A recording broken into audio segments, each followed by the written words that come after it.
दी छोड़ सतगुरु रामपाल जी परमेश्वर जी की जय हो। परम पिता परमात्मा सारी सृष्टि के रचनहार कुल मालिक असंख्य ब्रह्मांडों के स्वामी जगत गुरु तीनों लोकों में प्रवेश करके सबका भरण पोषण करने वाले राजाधिराज आत्माधार नाथों के नाथ देवों के देव महादेव सर्वेश्वर महेश्वर मृत्युंजय अजरो अमर आदि अनादि सनातनी प्रभु जगत पिता जगदीश्वर श्री श्री 1008 की उपाधि के वास्तविक अधिकारी अकाल मूरत शब्द स्वरूपी राम वासुदेव सर्वगतम ब्रह्म परम पूज्य प्रथम पूज्य परम संत परम पुरुष परम धनी परम दयालु सत्य कबीर हक्का कबीर अल्लाहु अकबर बाखबर अल्लाह ताला जगत के तारणहार जगत के मुक्तिदाता जगत के जगन्नाथ हारे के सहारे हिंदुओं के राम मुसलमानों के अल्लाह सिखों के वाहिगुरु ईसाइयों के मसीह दया के सागर दया निधि करुणा के सागर करुणा निधि स्वयंभू परिभू संकट मोचन कष्ट हरण मंगल करण दुख भंजन अविगत कबीर निर्विकार निर्विषम परमात्मा अलय अलेख सतगुरु आदि अनादि सतगुरु असली मर्यादा पुरुषोत्तम असली राम असली कृष्ण असली घनश्याम असली मुरारी राजाओं के राजा महाराजाओं के महाराजा शहंशाहों के शहंशाह सम्राटों के सम्राट भगवानों के भगवान अल्लाहों के अल्लाह प्रभुओं के प्रभु मसीहाओं के मसीह सच्चे वाहिगुरु बाबाओं के बाबा पीरों के पीर सेठों के सेठ जगत सेठ सावड़सा सेठ सर्वगुण संपन्न अनंत कोटि कलाओं के स्वामी अनंत कोटि ब्रह्मांडों के नायक योगियों में महायोगी ध्यानियों में महाध्यानी सिद्धों में परम सिद्ध ज्ञानियों में तत्वज्ञानी ब्रह्म ज्ञानी महाज्ञानी परम ज्ञानी सर्वश्रेष्ठ ज्ञानी विज्ञानी युवा कबीर समरथ कबीर असमवात अमित ओझा सच्चे रहनुमा करीम अल्लाह सुभान अल्लाह दुनिया के अंतिम पैगंबर 8 सितंबर 1951 से गांव धनाना जिला सोनीपत हरियाणा भारतवर्ष की पावन भूमि पे प्रकट रियल कल्कि भगवान श्री नारायण साकार हरि श्री बाबा साहेब शब्द स्वरूपी राम संत शिरोमणि सतगुरु रामपाल जी परमेश्वर जी के चरण कमल में साध संगति से जुड़े हुए देश विदेश से हम सभी सत्सेवक भाई बहनों का अनंत कोटि दंडवत प्रणाम। सत्साई भाई और बहनों, दया पूज्य गुरुदेव की सतगुरु रामपाल जी परमात्मा की जिनके विशेष आशीर्वाद से जिनके शुभ आशीर्वाद से आप और हम सभी साध संगति से जुड़े हुए सत्सेवक भाई बहन अपनी आत्मा के कल्याणार्थ हेतु भक्ति मार्ग पर दृढ़ता के साथ गुरुदेव भगवान के तत्व ज्ञान को आधार बनाकर निरंतर आगे की ओर बढ़ रहे हैं। भाई और बहनों, वर्तमान में सतगुरु रामपाल जी परमेश्वर जी की करोड़ों की संख्या में संगत है, लेकिन उन करोड़ों का वो भाग्य उदय नहीं है जो भाग्य आप और हम भाई बहनों का हो चुका है। यानी इस कलयुग की बिचली पीढ़ी में साध संगति को ही गुरुदेव भगवान अपने सतलोक का ट्रेनिंग सेंटर बनाते हैं और इस साध संगति रूपी ट्रेनिंग सेंटर से जुड़ना ये विशेष मेहर केवल विशेष पुण्यकर्मी आत्माओं के ऊपर ही होती है। और जो भाई बहन इस ट्रेनिंग सेंटर से जुड़े हुए हैं केवल वे ही अपने गुरु को हृदय से अपनी अंतरात्मा से कबीर परमात्मा के रूप में जान सकते हैं, पहचान सकते हैं। इसलिए यदि आप साध संगति से जुड़े हुए हैं तो आप महानतम आत्माओं में से एक हैं। आने वाले समय में जो क्रिया वर्तमान में साध संगति से जुड़े हुए सत्सेवक भाई बहन अपने गुरु को परमात्मा मान के कर रहे हैं, पूरा विश्व करेगा, पूरा विश्व। तो आप और हमारा सौभाग्य जो गुरुदेव ने आप और हमें पहले ही अपने चरणों में जोड़ लिया है। तो भाई और बहनों, कबीर सागर के सरलार्थ के ऊपर वीडियो बनाने की श्रृंखला जारी है। वो कबीर सागर का सरलार्थ जिसे पूज्य गुरुदेव भगवान ने अपने कर कमल से लिखा है। भाई और बहनों, आज का वीडियो हम शुरू करें उससे पहले आपको एक छोटी सी जानकारी उपलब्ध करवा देता हूं, क्योंकि हम जिस सतभक्ति मार्ग से जुड़े हुए हैं ये सत्य का मार्ग है और सत्य के मार्ग में रत्ती भर भी झूठ नहीं चलती है। और यदि रत्ती भर भी झूठ का समावेश हुआ तो भाई और बहनों, परमात्मा फिर हमसे कोसों दूर हो जाते हैं। लेकिन झूठ नहीं, महाझूठ का पुलिंदा सतलोक आश्रम मैनेजमेंट हरियाणा सतगुरु रामपाल जी का कलयुगी परिवार और सभी सतलोक आश्रम से जुड़े हुए कोऑर्डिनेटर। ये लोग आज से पहले एक बहुत बड़ी झूठ जो भगत समाज से छुपाते हुए फिर रहे थे, आज उस झूठ का पर्दाफाश हुआ है। इसलिए सोचा आप भगत भाई बहनों को भी थोड़ा सा परिचित करवा दूं, ताकि आप भी ज्ञान आधार से सोचने पर विवश हो जाएं और विचार करें कि जो सतलोक आश्रम मैनेजमेंट हरियाणा बात बात पर दुहाई देता है कि हम जो भी कुछ करते हैं अपने गुरुदेव के आदेश से करते हैं, हम एक कदम भी अपने गुरुजी की आज्ञा के बिना नहीं उठाते, तो भला एक इतनी बड़ी झूठ का कदम क्या आपने अपने गुरुदेव की आज्ञा लेकर उठाया है? क्या वो सत्यवादी परमात्मा वर्तमान में उनके नाम से जो पुस्तकें छप रही है, क्या उन पुस्तकों में लिखवाएगा, समावेश करवाएगा? एक सच्चा भगत तो कभी सौपन में भी नहीं सोच सकता है। तो आपको एक छोटा सा वीडियो दिखाता हूं भाई और बहनों। ये लड़का है, शायद आप इसे जानते होंगे। ये शिवांश नाम का लड़का है। ये सतगुरु रामपाल जी का सेवक नहीं है, उनका भगत नहीं है, और आजकल ये काफ़ी चर्चा में है, विशेषकर संत रामपाल जी भगवान के भक्तों के बीच में। इसका कोई यूट्यूब चैनल है, उस यूट्यूब चैनल के ऊपर ये सतगुरु रामपाल जी के भक्तों के साथ में डिबेट करता है, ज्ञान चर्चा करता है। ये बहुत कुछ जानने का प्रयास करता है, समझने का प्रयास करता है, और अपने स्तर पर जैसा भी इसको ज्ञान प्राप्त है ये सामने वाले को समझाने का भी प्रयास करता है। हालांकि वर्तमान में ये शिवांश सतगुरु रामपाल जी परमेश्वर जी के तत्व ज्ञान से परिचित नहीं है। ये फिलहाल शंकराचार्य जी से प्रभावित है, ये उनका शिष्य है, उनके पंथ से जुड़ा हुआ है। इसलिए हम इसकी किसी भी बात का बुरा नहीं मान सकते, क्योंकि ये भी परमात्मा का बच्चा है, सतगुरु रामपाल जी परमेश्वर जी की ही आत्मा है। लेकिन वर्तमान में अभी इसके भक्ति संस्कार इतने मजबूत नहीं हैं, जिस कारण से ये उनका विरोध कर रहा है, उनके तत्व ज्ञान को ना समझकर। अनजान है, इसलिए हम इसकी बातों का बुरा नहीं मानते हैं। परंतु आज इसने जो एक खुलासा किया है वो बहुत बड़ी बात है। इसके द्वारा किया गया एक खुलासा आप सभी सतलोक आश्रमों से जुड़े हुए भाई बहनों को सोचने पर मजबूर कर देगा कि सत्यवादी सतगुरु रामपाल जी परमेश्वर जी के भक्ति मार्ग में इतना बड़ा झूठ क्यों, भगत समाज के साथ इतना बड़ा धोखा क्यों, किस बात का डर, किस बात का भय? एक तरफ तो आप सतलोक आश्रम वाले डंका पीटते हो कि निर्विकार निर्भय तू ही और शकल भयमान, और सब पर तेरी साहिबी तुझ पर साहिब नाए, कि हमारे कबीर परमात्मा निर्विकार हैं, निडर हैं, निर्भय हैं, उनसे बढ़कर कोई परमात्मा नहीं, कोई साहिब नहीं।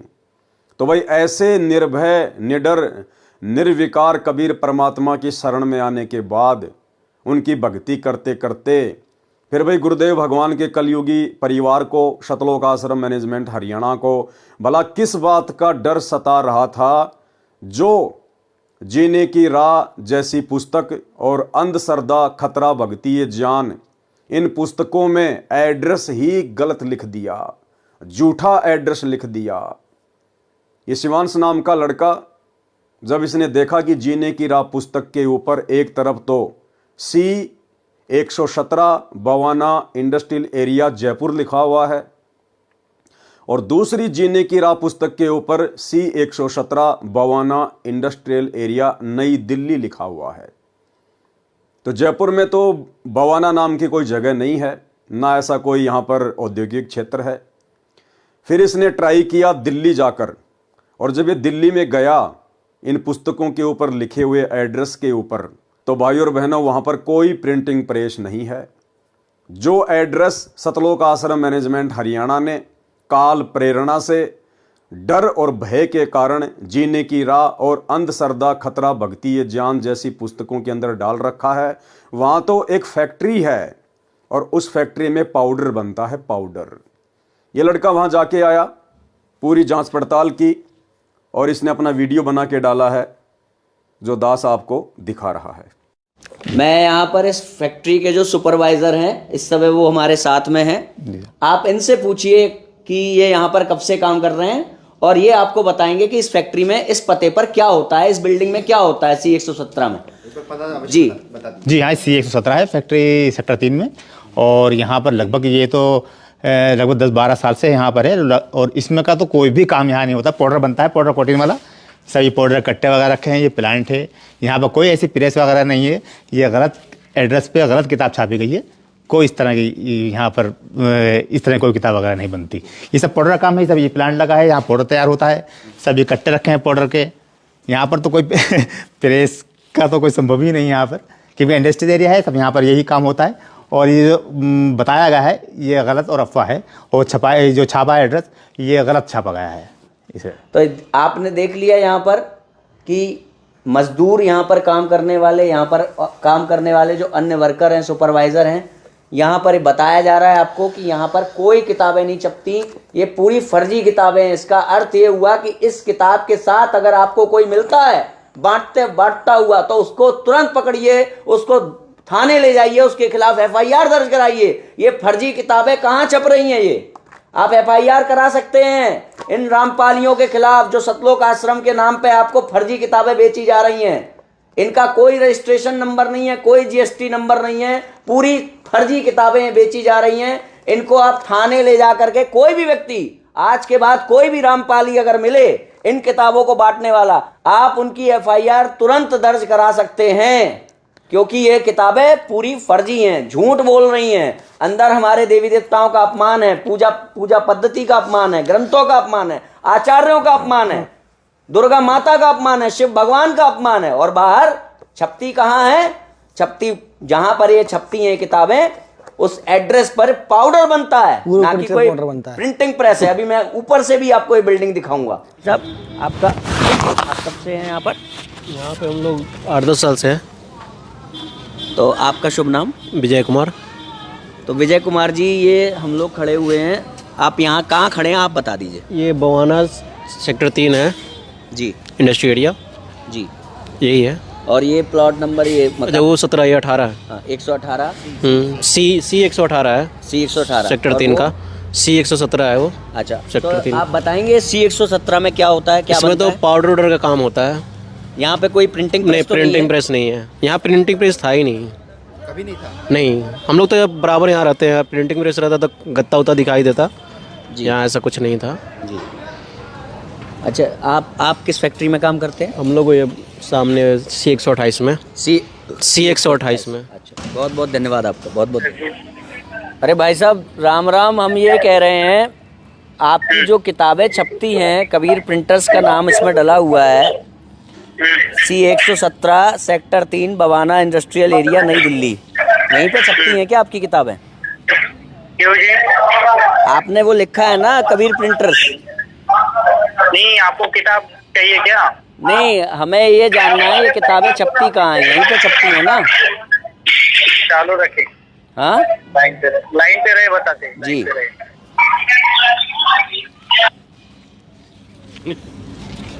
हो गया।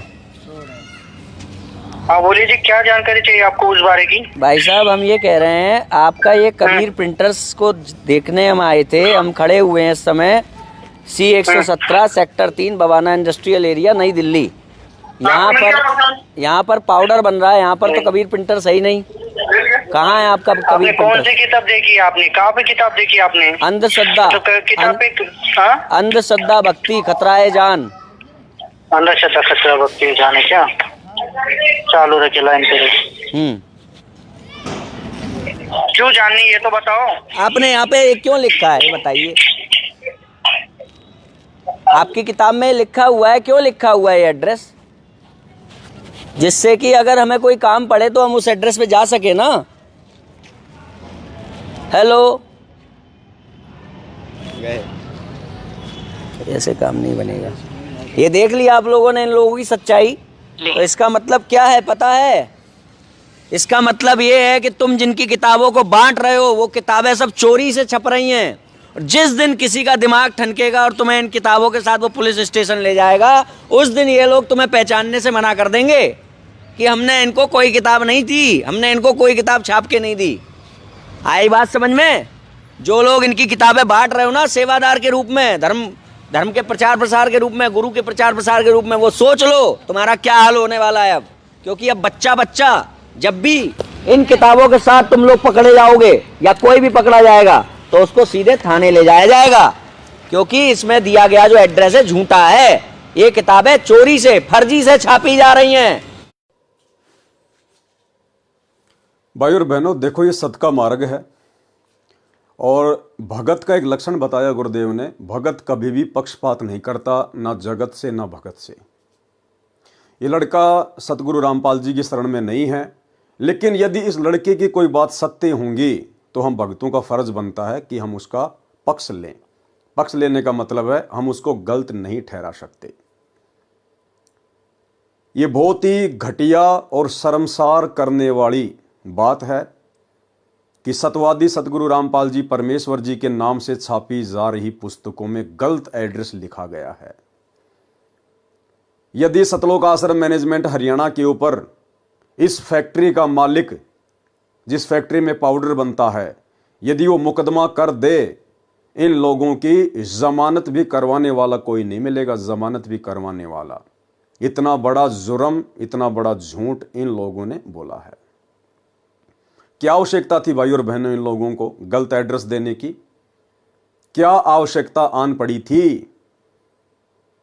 क्या सतगुरु रामपाल जी भगवान का ज्ञान जो इन पुस्तकों में लिखा हुआ है, क्या वो शास्त्रों के विरुद्ध है? क्या वास्तव में सतगुरु रामपाल जी का ज्ञान घटिया है, कमजोर है, झूठा है, जो भय और डर के कारण इन पुस्तकों में गलत एड्रेस दे दिया गया है? और यदि सतगुरु रामपाल जी का ज्ञान सत्य है और यदि सतलोक आश्रम मैनेजमेंट हरियाणा को, गुरुदेव के कलयुगी परिवार को इस बात पर पूरा विश्वास है, तो भला फिर डर किस बात का, भय किस बात का? गलत एड्रेस क्यों दिया? अगर कोई आपसे वाद विवाद करे, आपसे कोई ज्ञान चर्चा करना चाहे, तो खुलकर आप जी उनके साथ में ज्ञान चर्चा कीजिए। आप टीवी चैनल पर आइए, डिबेट कीजिए कि साहब जो पुस्तकें हम छाप रहे हैं, इन पुस्तकों में भला गलत क्या है।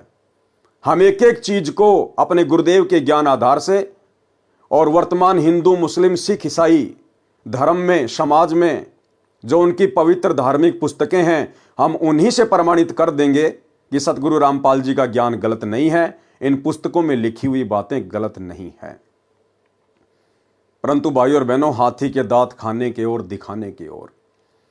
सतगुरु रामपाल जी का ज्ञान तो सत्य है, इसमें कोई दो राय नहीं है, लेकिन जो लोग सतगुरु रामपाल जी के ज्ञान को समझ नहीं पाए, जो लोग सतगुरु रामपाल जी को नहीं समझ पाए और केवल इन पुस्तकों को वर्तमान में भोले भाले भगत समाज से आलू टमाटर की तरह समाज में बिकवा कर केवल अपना धार्मिक स्वार्थ सिद्ध कर रहे हैं, उन लोगों को भय है, उन लोगों को डर है। ज्ञान प्रचार करना कोई गलत बात नहीं है। सभी भाई बहनों को भक्ति और ज्ञान प्रचार ही करना चाहिए, भगत का और तीसरा काम नहीं होता है। परंतु उस ज्ञान को इस प्रकार से झूठ के साथ लपेट कर क्यों? ना ये पुस्तकें गलत, इन पुस्तकों में जिस महापुरुष का ज्ञान है, ना वे सतगुरु रामपाल जी भगवान गलत, ना बेचारे भोले भाले भगत जो इन पुस्तकों को बांट रहे हैं वो गलत। फिर भाई इतना बड़ा झूठ क्यों? क्योंकि गलत है सतगुरु रामपाल जी परमेश्वर जी का कलयुगी परिवार, गलत है सतलोक आश्रम मैनेजमेंट हरियाणा, जिनको अपने गुरुदेव भगवान के ऊपर विश्वास नहीं है, जिनको अपने गुरुदेव की सत भक्ति पे विश्वास नहीं है। अन्यथा सीना ठोक कर इन लोगों को एड्रेस सत्य लिखना चाहिए था। हालांकि इन लोगों ने अपनी खुद की प्रिंटिंग प्रेस बना रखी है, सतलोक आश्रम मैनेजमेंट हरियाणा ने अपनी खुद की प्रिंटिंग प्रेस बना रखी है। उसके बावजूद ये अपनी प्रिंटिंग प्रेस का एड्रेस ना देकर डर के कारण, भय के कारण और गलत एड्रेस इन पुस्तकों में डाल दिया है।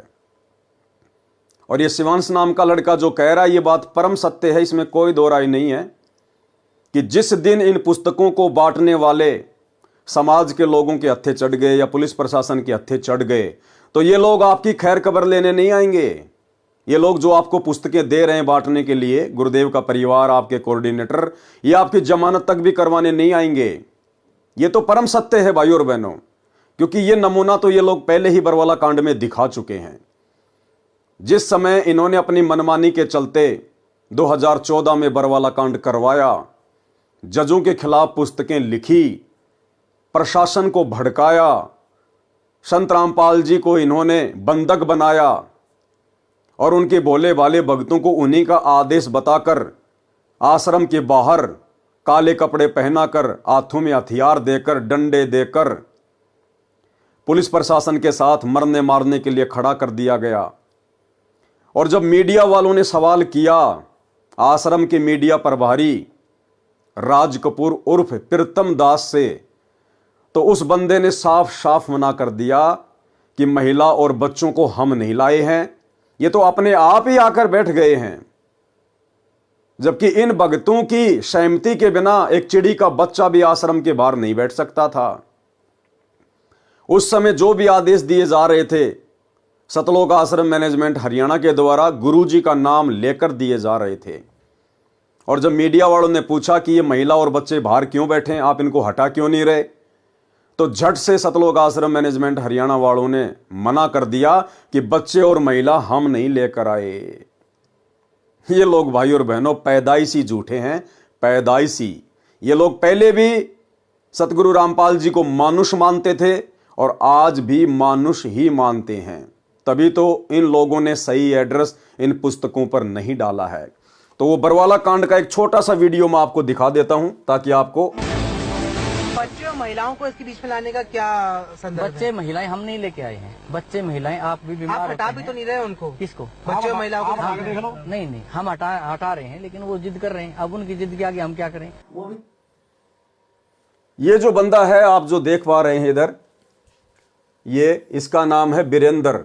ये सतगुरु रामपाल जी का बड़ा लड़का है। और ये जो बंदा है इसका नाम है राज कपूर उर्फ प्रीतम दास। ये 2014 बरवाला कांड से पहले सतलोक आश्रम बरवाड़ा में भक्तों का इंटरव्यू लिया करता था और ये उस समय मीडिया प्रभारी था। अब ये दोनों बंदे इतने बड़े जिम्मेदार व्यक्ति आश्रम के और सरेआम मीडिया के सामने झूठ बोल रहे हैं, जबकि इसको भी सारनाम मिला हुआ है, इसको भी सारनाम मिला हुआ है और ये तो सतगुरु रामपाल जी का बड़ा लड़का है। उसके बावजूद भी इतनी बड़ी झूठ बोल रहे हैं कि आश्रम के बाहर जो बच्चे और महिलाएं बैठी हुई हैं उनको हम नहीं लेके आए, उनको हमने नहीं बुलाया।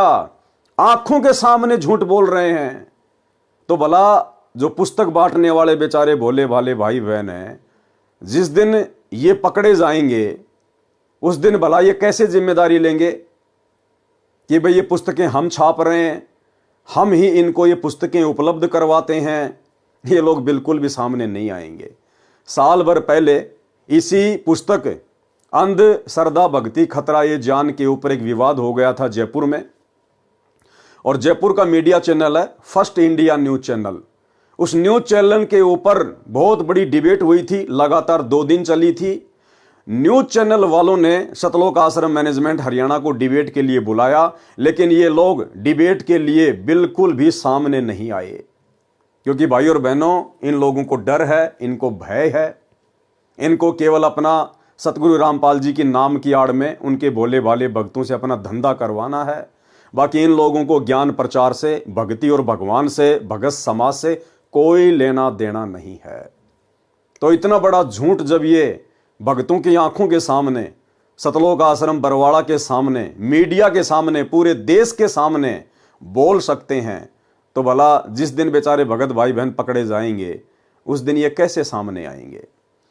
दूसरी बात, शिवांश नाम का लड़का जो कह रहा है कि जहां भी आपको ये पुस्तक बांटते हुए लोग दिखाई दे जाएं, मिल जाएं, तुरंत इनको पकड़ो और पुलिस में इनकी रिपोर्ट लिखवाओ, इनको थाने में भिजवाओ।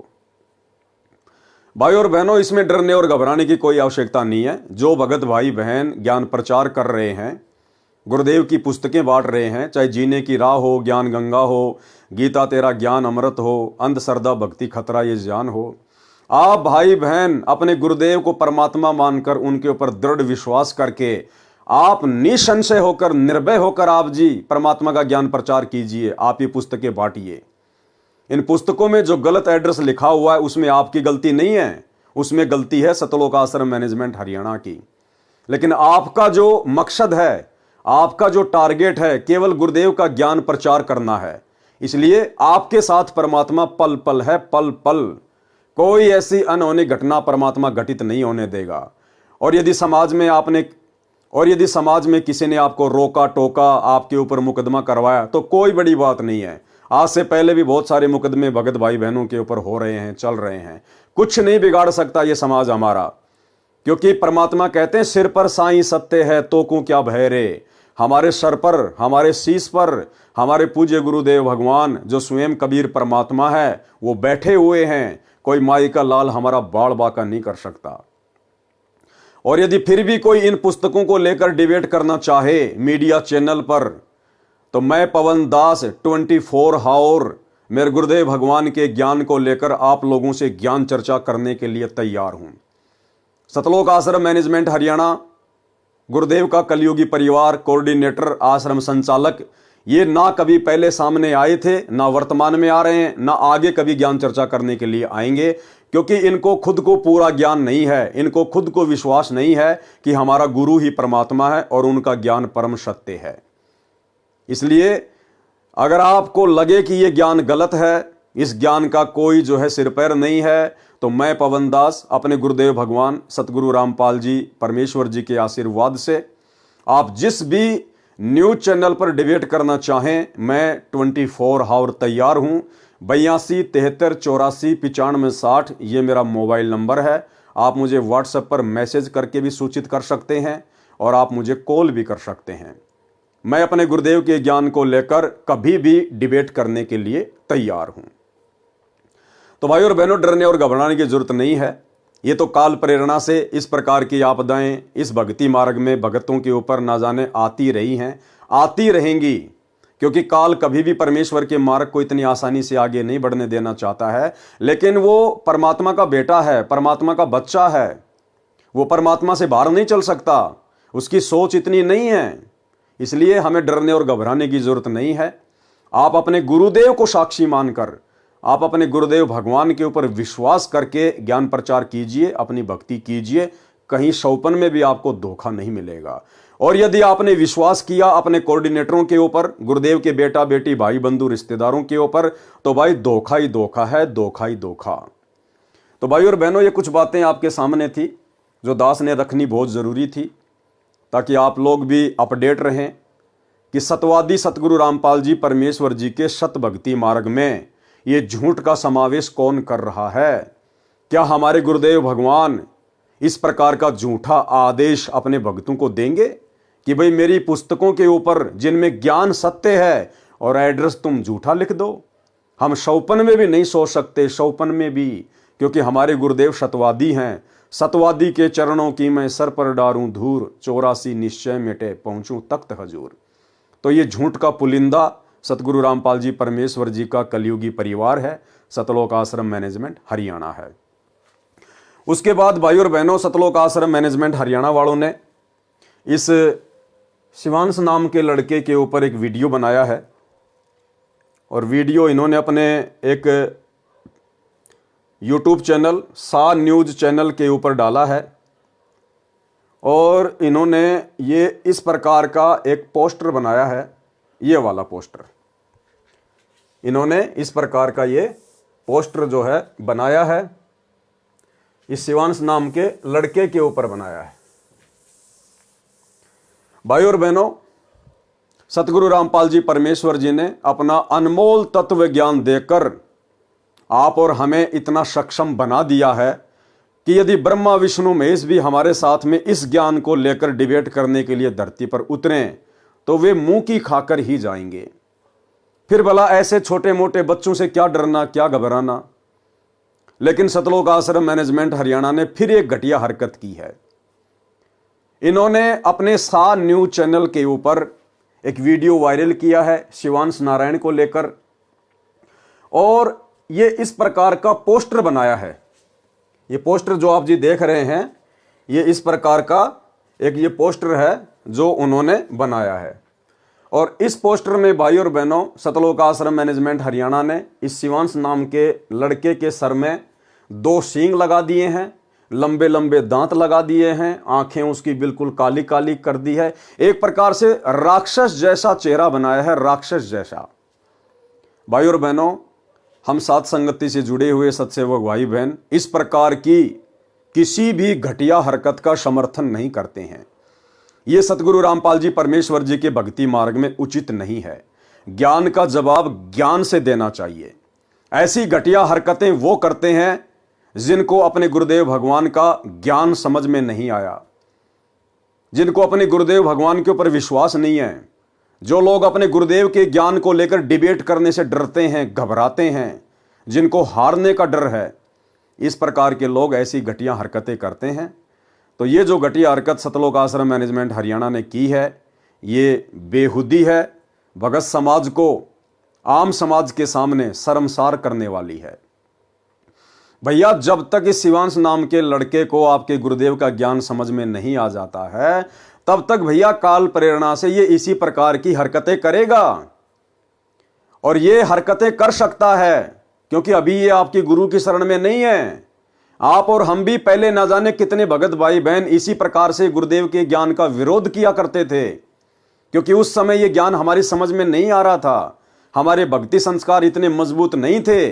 लेकिन जिस दिन हमारे को ये ज्ञान समझ में आया, उसके बाद हमने अपनी उन घटिया हरकतों के ऊपर पछताना भी शुरू किया, सोचना भी शुरू किया। बारंबार हमने गुरुदेव भगवान से भी माफी मांगी। तो भाई, आज नहीं तो कल ये भी तो परमात्मा का बच्चा है, उसी परमेश्वर की आत्मा है। आज नहीं समझ पा रहा तो क्या हुआ, कल को तो समझेगा। उस समय आप लोग इसको क्या मुंह दिखाओगे? यही शिवांश नाम का लड़का जब आप लोगों से सवाल करेगा कि भैया मुझे तो उस समय गुरुजी का ज्ञान समझ में नहीं आ रहा था, अरे आप तो मेरे गुरु भाई बहन थे, आप लोग तो मेरे से पहले गुरु को समझ चुके थे, गुरु के ज्ञान को समझ चुके थे, तो आप लोगों ने मेरी बातों का मेरे सामने आकर मेरे साथ में डिबेट करके आप लोगों ने ज्ञान का जवाब ज्ञान से ना देकर, मेरी शंकाओं का समाधान ना करके, और आपने इस प्रकार से मेरे सर पर सींग लगाकर राक्षस जैसा चेहरा बनाकर समाज के सामने डालकर आपने ऐसी घटिया और बेहुदा हरकत क्यों की? तो भाई और बहनों, साथ संगति से जुड़े हुए भाई बहन इस प्रकार की घटिया हरकत का बिल्कुल भी समर्थन नहीं करते हैं। परमेश्वर का ज्ञान अनमोल है, परम सत्य है। यदि आपको ज्ञान समझ में आया है तो आपने ज्ञान आधार से सामने वाले को संतुष्ट करना चाहिए। ये बात अलग है कि सामने वाला आपके ज्ञान से संतुष्ट होता है या नहीं होता है, लेकिन इस प्रकार की घटिया हरकतें करने से बचना चाहिए। उसके बाद भाई और बहनों, हाल ही एक नया वीडियो, अभी जो लेटेस्ट वीडियो सतलोक आश्रम मैनेजमेंट हरियाणा ने मुझ पवन दास के ऊपर भी वायरल किया है, और उसका भी एक पोस्टर इन्होंने बना के डाला है, वो भी मैं आपको दिखा देता हूं। ये मेरे ऊपर एक नया वीडियो इन्होंने डाला है आज 29 दिसंबर 2024 को। इनका ये सा न्यूज चैनल है, आप वहां जाकर देख सकते हैं। गुरुद्रोही एक्सपोज्ड, सावधान सावधान सावधान, धोखेबाजों से सावधान। पूरा वीडियो देखिए सा न्यूज चैनल पर, आप जिस वीडियो को जाकर देख सकते हैं। और बहुत ही बेहुदा तरीके से इन्होंने, क्योंकि झूठ तो इनका पैदाइशी गुण है, बहुत सारी झूठ, बल्कि सारी की सारी झूठ इन लोगों ने मुझ पवन दास के विषय में इस 1.5 घंटे के वीडियो में बोली हुई है। इन्होंने कहा है कि पवन दास के ऊपर 12 से ज़्यादा मुकदमे चल रहे हैं। ये कभी जिंदगी में 12 से ज़्यादा मुकदमे मेरे ऊपर वर्तमान 29 दिसंबर 2024 तक ये साबित नहीं कर पाएंगे। मेरे ऊपर केवल वर्तमान में एक मुकदमा है, जो कि मेरे पूज्य गुरुदेव भगवान सतगुरु रामपाल जी परमेश्वर जी ने इस परीक्षा के समय में मेरी परीक्षा लेने के लिए और भगत समाज की परीक्षा लेने के लिए 420 का लगाया हुआ है। इसके अलावा मेरे ऊपर और कोई मुकदमा नहीं है।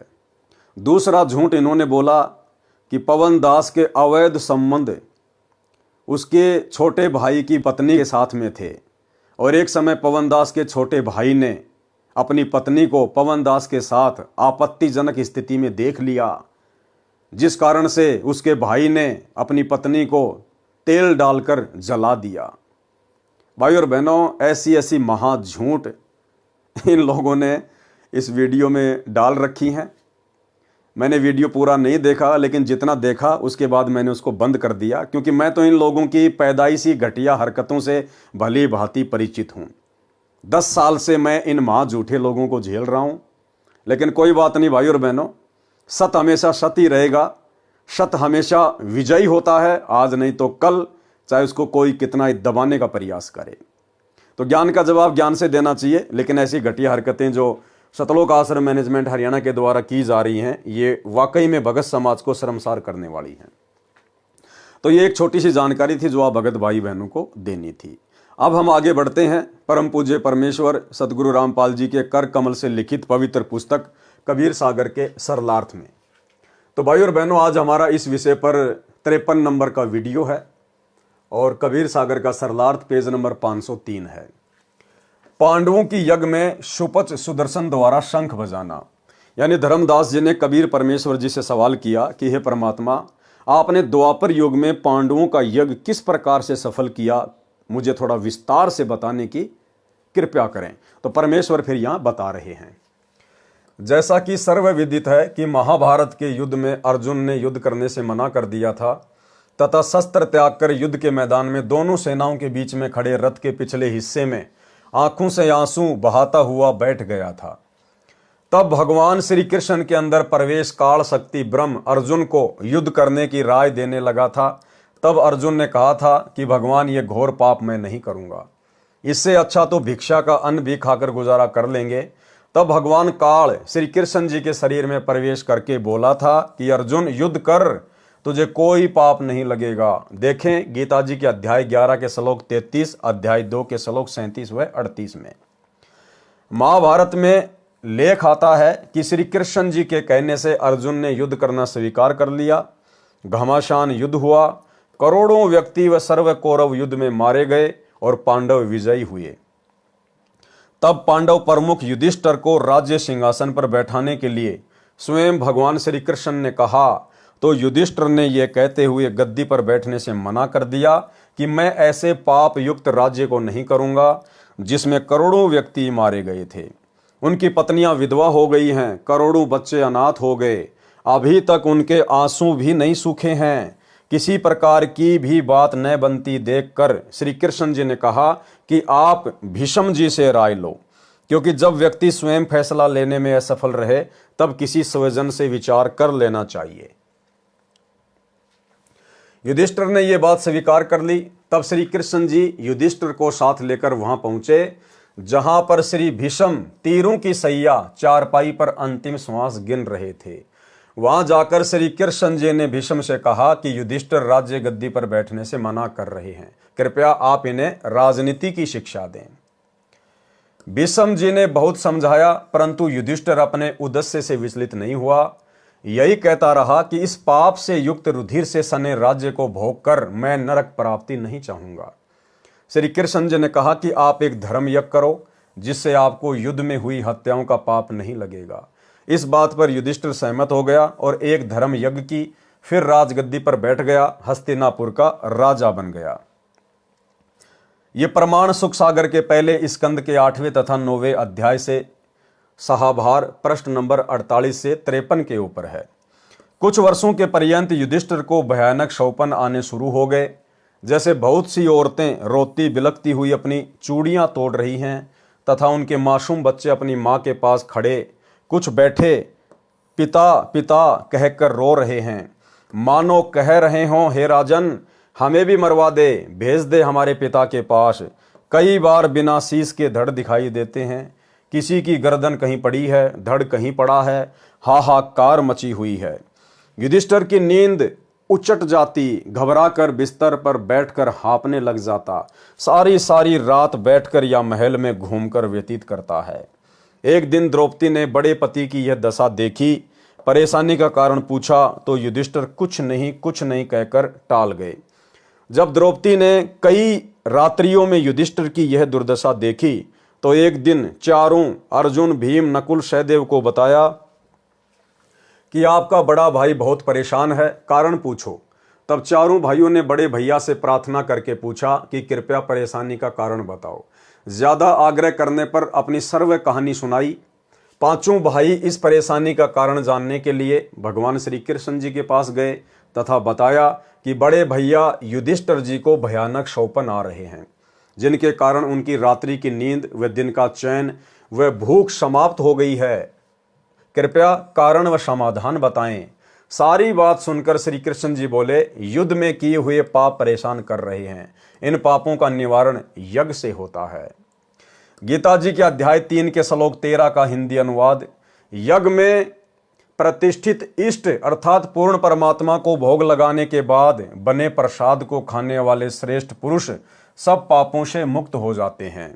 और भाई और बहनों, ये प्रोसीजर वर्तमान में गीता जी अध्याय 3 श्लोक नंबर 13 के अनुसार कि यज्ञ में प्रतिष्ठित पूर्ण परमात्मा यानी अपने इष्ट को भोग लगाने के बाद बचा हुआ अन्न खाने से, भोजन खाने से प्राणी सर्व पाप कर्मों से रहित हो जाता है।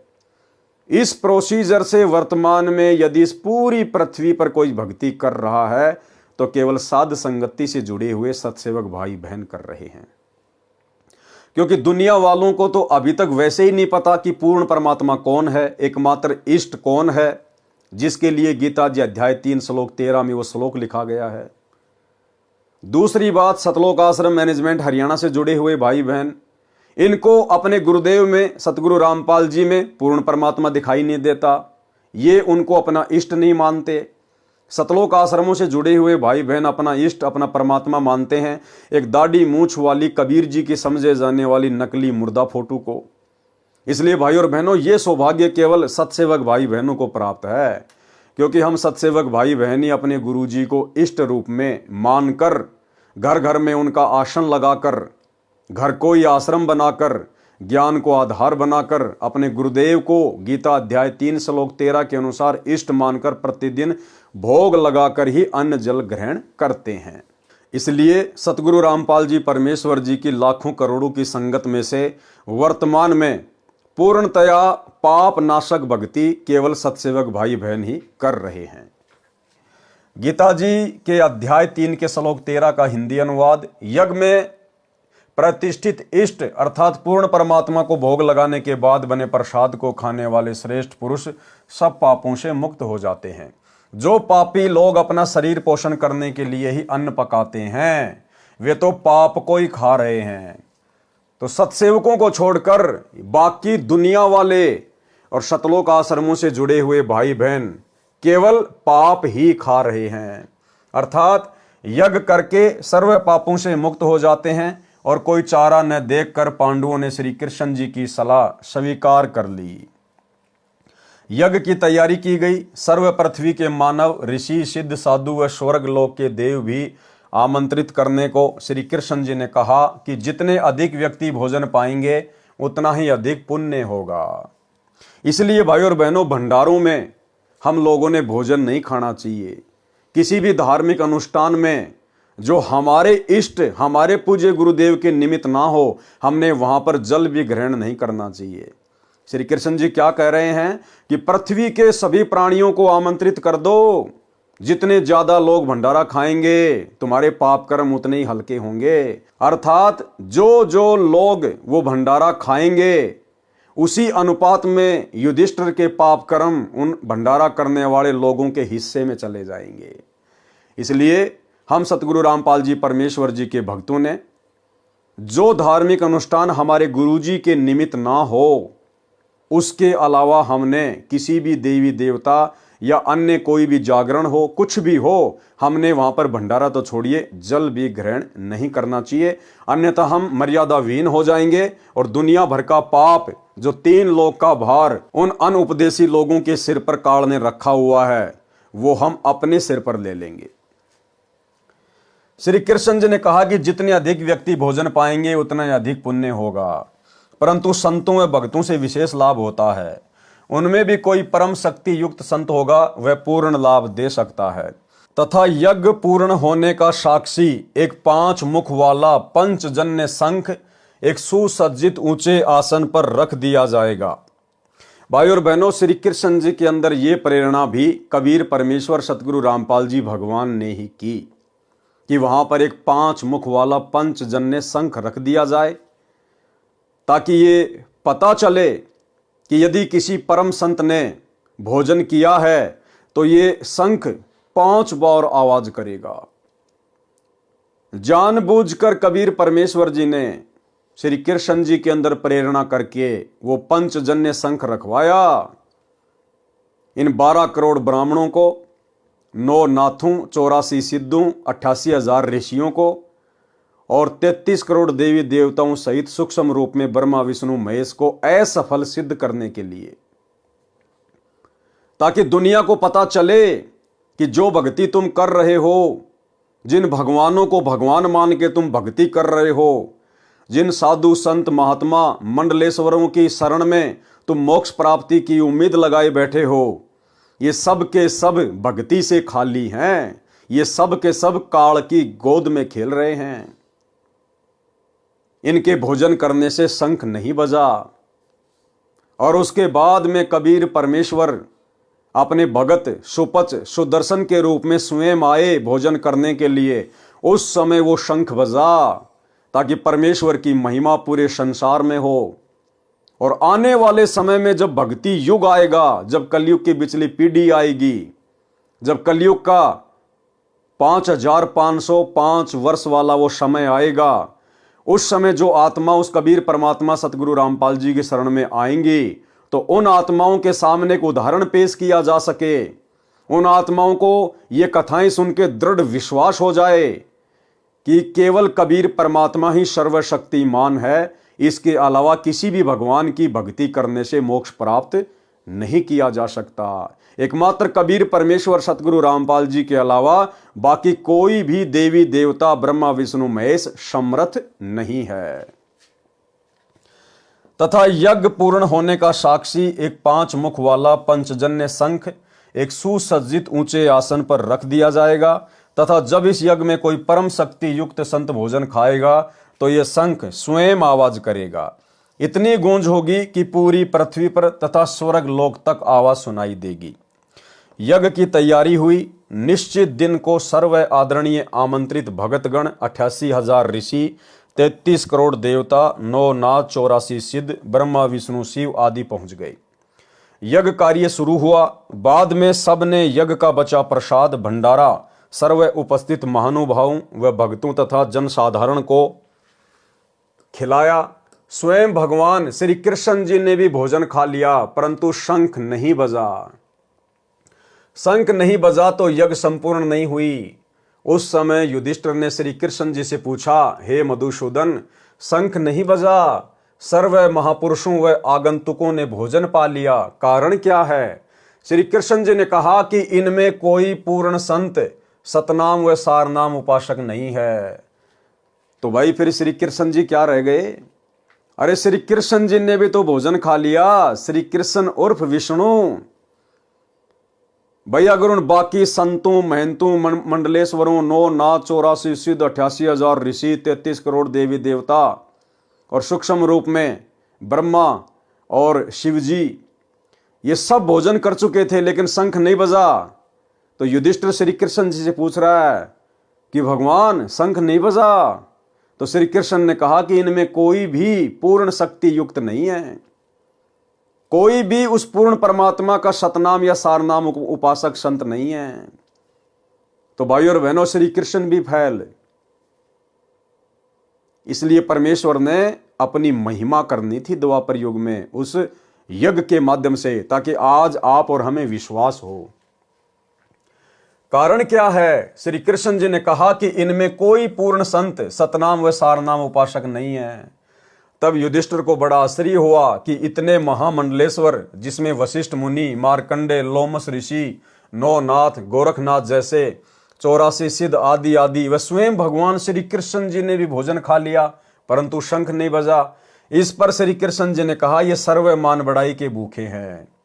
भाई अगर श्री कृष्ण जी मान बढ़ाई के भूखे नहीं थे तो भोजन तो उन्होंने भी खा लिया था, फिर उनके भोजन करने से शंख क्यों नहीं बजा? परमात्मा चाहने वाला कोई नहीं तथा अपनी मनमुखी साधना करके सिद्धि दिखाकर दुनिया को आकर्षित करते हैं। भोले लोग इनकी वाह वाह करते हैं तथा इनके इर्द गिर्द मंडराते हैं। ये स्वयं भी पशु जूनी में जाएंगे तथा अपने अनुयायियों को भी नरक में ले जाएंगे। सोचिए भाई और बहनों, ये द्वापर युग की बातें हैं।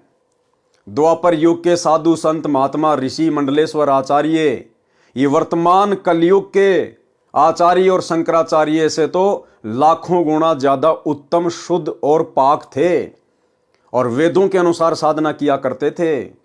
सोचिए, जब उन लोगों के भोजन करने से शंख नहीं बजा, अर्थात उस समय धरती पर उन 9 नाथ 84 सिद्धों में, 33 करोड़ देवी देवताओं में, ब्रह्मा विष्णु महेश में कोई पूर्ण शक्ति युक्त नहीं था, कोई पूर्ण परमात्मा का सतनाम और सारनाम उपासक नहीं था। तो वर्तमान में जो आचार्य शंकराचार्य हैं, दिन भर में कोई 10 यूट्यूब पर नए आचार्य बनते हैं। भला वर्तमान के इन साधु संत महात्माओं की क्या बिसात, क्या औकात कि इनकी ओट लेकर, इनकी शरण में आकर टूटी फूटी आदि अधूरी भक्ति करके आप जी 84 लाख योनियों और नरक के महादुख से बच सकते हैं, कभी शौपन में नहीं बच सकते। गरीब साहिब के दरबार में गाहक कोटि अनंत, 4 चीज ये चाहते, रिद्धि सिद्धि मान महंत। गरीब ब्रह्मरंध्र के घाट को खोलत है कोई एक, द्वारे से फिर जाते हैं ऐसे बहुत अनेक। गरीब बीजक की बाता कहें बीजक नाही हाथ, पृथ्वी डोबन उतरे कह मीठी बात। गरीब बीजक की बाता कहें बीजक नाही पास, औरों को प्रमोद ही आपन चले निराश। प्रमाण के लिए गीता जी के कुछ श्लोक। गीता अध्याय 9 श्लोक 20, इसका सारांश क्या है? केवल हिंदी अनुवाद।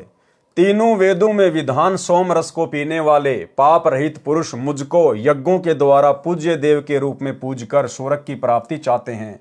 वे पुरुष अपने पुण्यों के फलस्वरूप स्वर्ग लोक को प्राप्त होकर स्वर्ग में दिव्य देवताओं के भोगों को भोगते हैं। अध्याय 9 श्लोक 21, केवल हिंदी अनुवाद। वे उस विशाल स्वर्ग लोक को भोगकर पुण्य क्षीण होने पर मृत्यु लोक को प्राप्त होते हैं, यानी वापस उनको पृथ्वी पे आना पड़ता है, गधा कुत्ता सुअर बनना पड़ता है। इस प्रकार तीनों वेदों में कहे हुए पूजा कर्मों का आश्रय लेने वाले और भोगों की कामनावश बार बार आवागमन को प्राप्त होते हैं। अध्याय 16 का श्लोक 17, केवल हिंदी अनुवाद। वे अपने आप को ही श्रेष्ठ मानने वाले घमंडी पुरुष धन और मान के मद से युक्त होकर केवल नाम मात्र के यज्ञों द्वारा पाखंड से शास्त्र विधि रहित पूजन करते हैं। अध्याय 16 श्लोक 18, केवल हिंदी अनुवाद। अहंकार, बल, घमंड, कामना और क्रोध आदि के परायण और दूसरों की निंदा करने वाले पुरुष प्रत्येक शरीर में परमात्मा आत्मा सहित तथा मुझसे द्वेष करने वाले होते हैं। अध्याय 16 का श्लोक 19, केवल हिंदी अनुवाद। उन द्वेष करने वाले पापाचारी और क्रूर कर्मी नराधामों को मैं संसार में बार बार आसुरी योनियों में ही डालता हूं। अध्याय 16 का श्लोक 20, केवल हिंदी अनुवाद। हे अर्जुन, वे मूर्ख मुझको न प्राप्त होकर ही जन्म जन्म में आसुरी योनियों को प्राप्त होते हैं, फिर उससे भी अति नीच गति को प्राप्त होते हैं, अर्थात भूत बनते हैं, प्रेत बनते हैं, गधे कुत्ते सुअर बनते हैं, अर्थात घोर नरक में पड़ते हैं। अध्याय 16 का श्लोक 23, केवल हिंदी अनुवाद। जो पुरुष शास्त्र विधि को त्याग कर अपनी इच्छा से मनमाना आचरण करता है वह न सिद्धि को प्राप्त होता है, न परम गति को और न सुख को ही। शेष कथा। श्री कृष्ण भगवान ने अपनी शक्ति से युधिष्ठिर को उन सभी महामंडलेश्वरों के आगे होने वाले जन्म दिखाए जिसमें किसी ने केंचुए का, किसी ने भेड़ बकरी, भैंस व शेर आदि के रूप धारण किए थे। जब युधिष्ठिर ने कहा कि भगवान, इनमें ये जो बड़े बड़े नाथ धोके चुंडित मुंडित मंडलेश्वर शंकराचार्य, 9 नाथ 84 सिद्ध 88,000 ऋषि जो सामने बैठे हुए, गले में बड़ी बड़ी रुद्राक्ष की माला डाल के, कोई हाथ में चिमटा लेके, क्या इनमें कोई भी सत्य साधना नहीं कर रहा? तब श्री कृष्ण जी ने अपनी शक्ति से युधिष्ठिर को दिव्य दृष्टि दी और कहा कि देख, इन बड़े बड़े मंडलेश्वरों के, शंकराचार्यों के आने वाले समय में क्या जीवन होंगे, यानी मृत्यु के बाद इनका अगला जन्म क्या होगा। तो युधिष्ठिर ने देखा कोई तो अपनी सीट पर गधा बन के बैठा है, कोई भैंस बन के, कोई शेर बन के, कोई मक्खी बन के, कोई केचुआ बन के। युधिष्ठिर की आंखें फटी की फटी रह गई कि परमात्मा बंद करो आपकी लीला, मुझे तो विश्वास नहीं हो पा रहा। तो श्री कृष्ण ने बोला, भैया विश्वास हो ना हो यही परम सत्य है। श्री कृष्ण भगवान ने अपनी शक्ति से युधिष्ठिर को उन सर्व महामंडलेश्वरों के आगे होने वाले जन्म दिखाए जिसमें किसी ने केंचुए का, किसी ने भेड़ बकरी, भैंस व शेर आदि के रूप धारण किए थे। और भाई और बहनों देखो, आज हमें ये सारी बातें इस तत्व ज्ञान को आधार बनाने के बाद में समझ में आएंगी। करे करावे साइया मन में लहर उठा, दादू सिरदर जीव के आप बगल हो जा। उस समय युधिष्ठिर को श्री कृष्ण जी के रूप में वो दिव्य दृष्टि देकर उन महामंडलेश्वरों के अगले जन्म दिखाने वाले कोई और नहीं थे, स्वयं कबीर परमात्मा सतगुरु रामपाल जी थे, जो आज आप और हम कलयुग की बिचली पीढ़ी वाले भक्तों को पूर्ण विश्वास दिलाना चाहते हैं कि इस दुनिया में कबीर परमेश्वर के अलावा किसी के पास भी सत भक्ति नहीं है। चाहे कोई कितना ही बड़ा शंकराचार्य क्यों ना बना बैठा है, अगले जन्म में 84 लाख में जाएगा। यह सब देखकर युधिष्ठिर ने कहा, हे भगवान, फिर तो पृथ्वी संत रहित हो गई है। भगवान श्री कृष्ण ने कहा, जब पृथ्वी संत रहित हो जाएगी तो यहां आग लग जाएगी, सर्व जीव जंतु आपस में लड़ मरेंगे। ये तो पूरे संत की शक्ति से संतुलन बना रहता है। समय समय पर मैं भगवान विष्णु पृथ्वी पर आकर राक्षसवर्ती के लोगों को समाप्त करता हूं, जिससे संत सुखी हो जाते हैं। जिस प्रकार जमींदार अपनी फसल से हानि पहुंचाने वाले अन्य पौधों को, झाड़ खरपतवार आदि को काट काट कर बाहर डाल देता है, तब वह फसल स्वतंत्रता पूर्वक फलती फूलती है। यानी ये संत उस फसल में सिंचाई का सुख प्रदान करते हैं। पूर्ण संत सबको समान सुख देते हैं। जिस प्रकार वर्षा व सिंचाई का जल दोनों प्रकार के पौधों, फसल व खरपतवार का पोषण करते हैं, उनमें सर्व जीव के प्रति दया भाव होता है। अब मैं आपको पूर्ण संत के दर्शन करवाता हूं। एक महात्मा काशी में रहते हैं, उनको बुलवाना है। अब भाई, यदि श्री कृष्ण जी को इस बात का पता था कि पूर्ण संत तो काशी में रहता है, तो भाई फिर वो 33 करोड़ देवी देवता, 88,000 ऋषि, 12 करोड़ ब्राह्मण, आम व्यक्ति, फिर उनको बुलाने की क्या आवश्यकता थी? यदि श्री कृष्ण को पहले पता था कि तुम्हारा यज्ञ तो उस काशी वाले एक पूर्ण संत से होगा, तो पहले जाके उसी के चरण पकड़ के क्यों ना ले आते? भाई और बहनों, ये सारा का सारा खेल कबीर परमात्मा सतगुरु रामपाल जी खेल रहे थे। श्री कृष्ण जी को तो पता भी नहीं। जिस प्रकार हस्तिनापुर की भरी सभा में द्रौपदी का चीर हरण किया जा रहा था, उस समय श्री कृष्ण जी तो अपनी पत्नी रुक्मणी के साथ में चौपड़ पासा खेल रहा था, शतरंज खेल रहा था। उस समय श्री कृष्ण का सूक्ष्म रूप बनाकर कबीर परमात्मा सतगुरु रामपाल जी वहां पर प्रकट हुए और अपनी प्यारी आत्मा की इज्जत रक्षा की, उसका चीर बढ़ाकर। तो ऐसे ही सारा खेल भाई और बहनों परमात्मा खेलता है। इन नीचे की शक्तियों को, इन अवतारों को, ब्रह्मा विष्णु महेश को, जब परमात्मा लीला करता है उनके रूप में, इनको आभास भी नहीं होता है। ये सोच रहे हैं कि हम ही कर रहे हैं, हम ही चल रहे हैं, लेकिन इनके रूप में वो परमात्मा सारा खेल खेल देता है। उसी को कहते हैं समर्थ, सतगुरु जो चाहे सो कर ही। अब मैं आपको पूर्ण संत के दर्शन करवाता हूं। एक महात्मा काशी में रहते हैं, उनको बुलवाना है। तब युधिष्ठिर ने कहा कि उस और संतों को आमंत्रित करने का कार्य भीमसेन को सौंपा था। पूछते हैं कि वह उन महात्मा तक पहुंचा या नहीं। भीमसेन को बुलाकर पूछा तो उसने बताया कि मैं उससे मिला था। उनका नाम शौपत सुदर्शन है, वाल्मीकि जाति में गृहस्थी संत है, एक झोपड़ी में रहता है। उन्होंने यज्ञ में आने से मना कर दिया। इस पर श्री कृष्ण जी ने कहा कि संत मना नहीं किया करते, सर्व वार्ता जो उनके साथ हुई वह बताओ। तब भीमसेन ने आगे बताया कि मैंने उनको आमंत्रित करते हुए कहा कि हे संत परवर, हमारी यज्ञ में आने का कष्ट करना। उनको पूरा पता बताया। उसी समय वे सुदर्शन संत जी कहने लगे, भीमसेन, आपके पाप के अन्न को खाने से संतों को दोष लगेगा। करोड़ों सैनिकों की हत्या करके आपने तो घोर पाप कर रखा है। आज आप राज्य का आनंद ले रहे हो। युद्ध में वीर गति को प्राप्त सैनिकों की विधवा पत्नी व अनाथ बच्चे रह रहकर अपने पति व पिता को याद करके फूट फूट कर घंटों रोते हैं। बच्चे अपनी माँ से लिपट कर पूछ रहे हैं, माँ पापा छुट्टी नहीं आए, कब आएंगे, हमारे लिए नए वस्त्र लाएंगे। दूसरी लड़की कहती है कि मेरे लिए नई साड़ी लाएंगे, बड़ी होने पर जब मेरी शादी होगी तब मैं उसे बांध कर ससुराल जाऊंगी। वह लड़का जो 10 वर्ष की आयु का है कहता है कि मैं अब की बार पापा जी से कहूंगा कि आप नौकरी पर मत जाना। मेरी माँ तथा भाई बहन आपके बिना बहुत दुख पाते हैं। माँ तो सारा दिन रात आपकी याद करके जब देखो एकांत जगह पर रो रही होती है। या तो हम सबको अपने पास बुला लो, या आप हमारे साथ रहो। छोड़ दो नौकरी को, मैं जवान हो गया हूँ। आपकी जगह मैं फौज में जाकर देश सेवा करूँगा।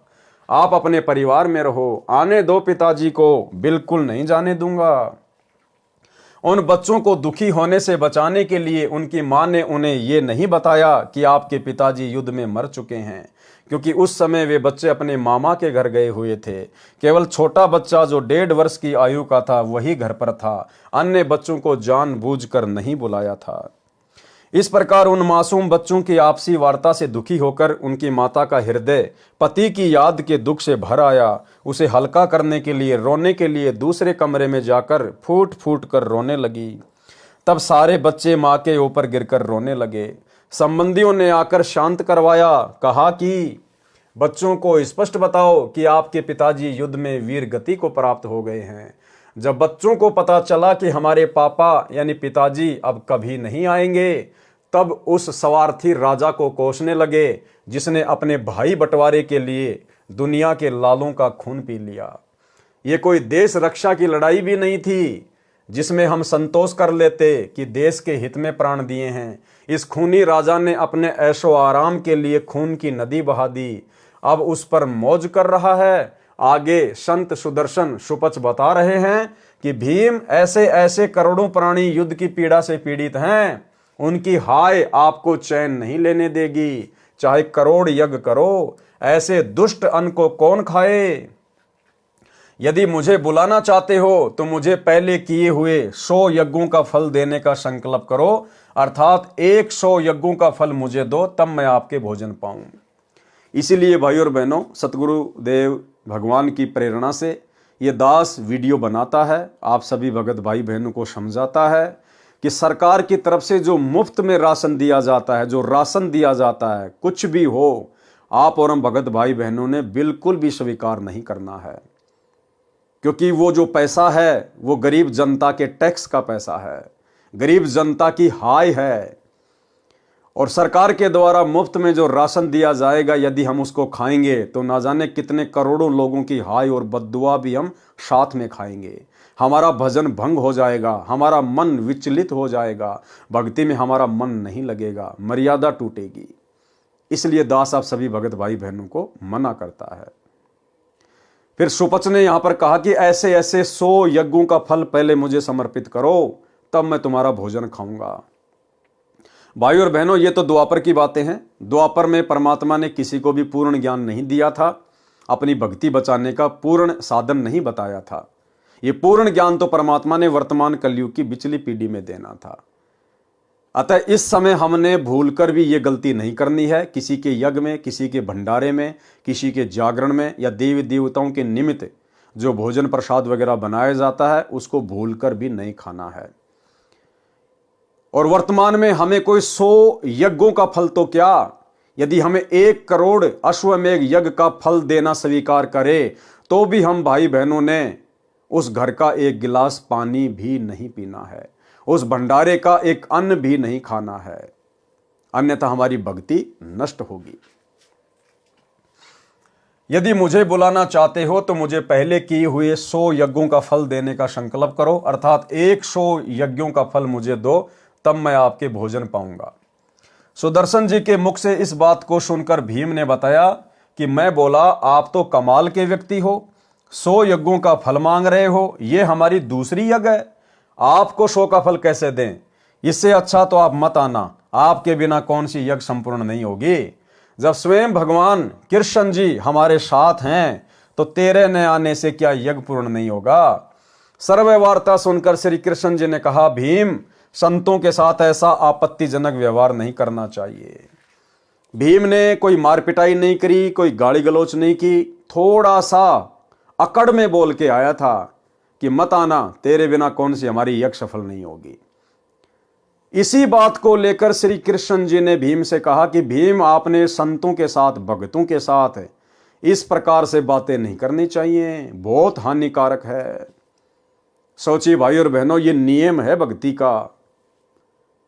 सतगुरु रामपाल जी भगवान हमें मंगलाचरण में बताते हैं, गरीब नमो नमो सतपुरुष को नमस्कार गुरु की नहीं, सुर नर मुनि जन साधुआ और संतों सर्वस दी नहीं।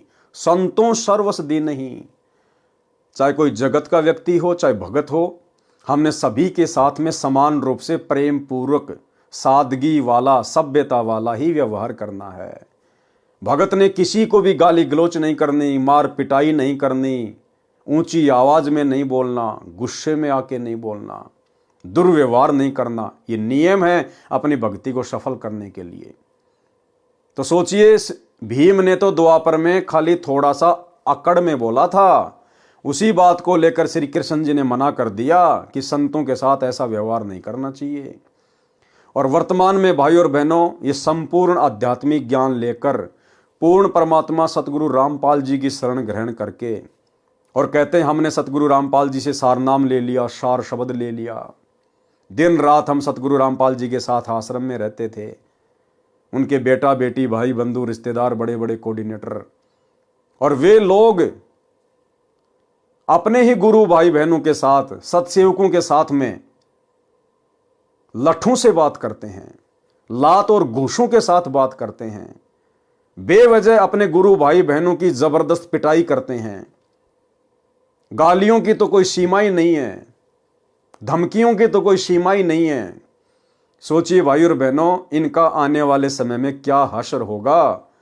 जो कुक्रम इन्होंने अपने गुरु को मानुष मानकर काल प्रेरणा से 2014 बरवाला कांड के बाद सतगुरु रामपाल जी परमेश्वर जी की आत्माओं के साथ किया है, आने वाले समय में परमेश्वर के विधान अनुसार इनको भोगना पड़ेगा।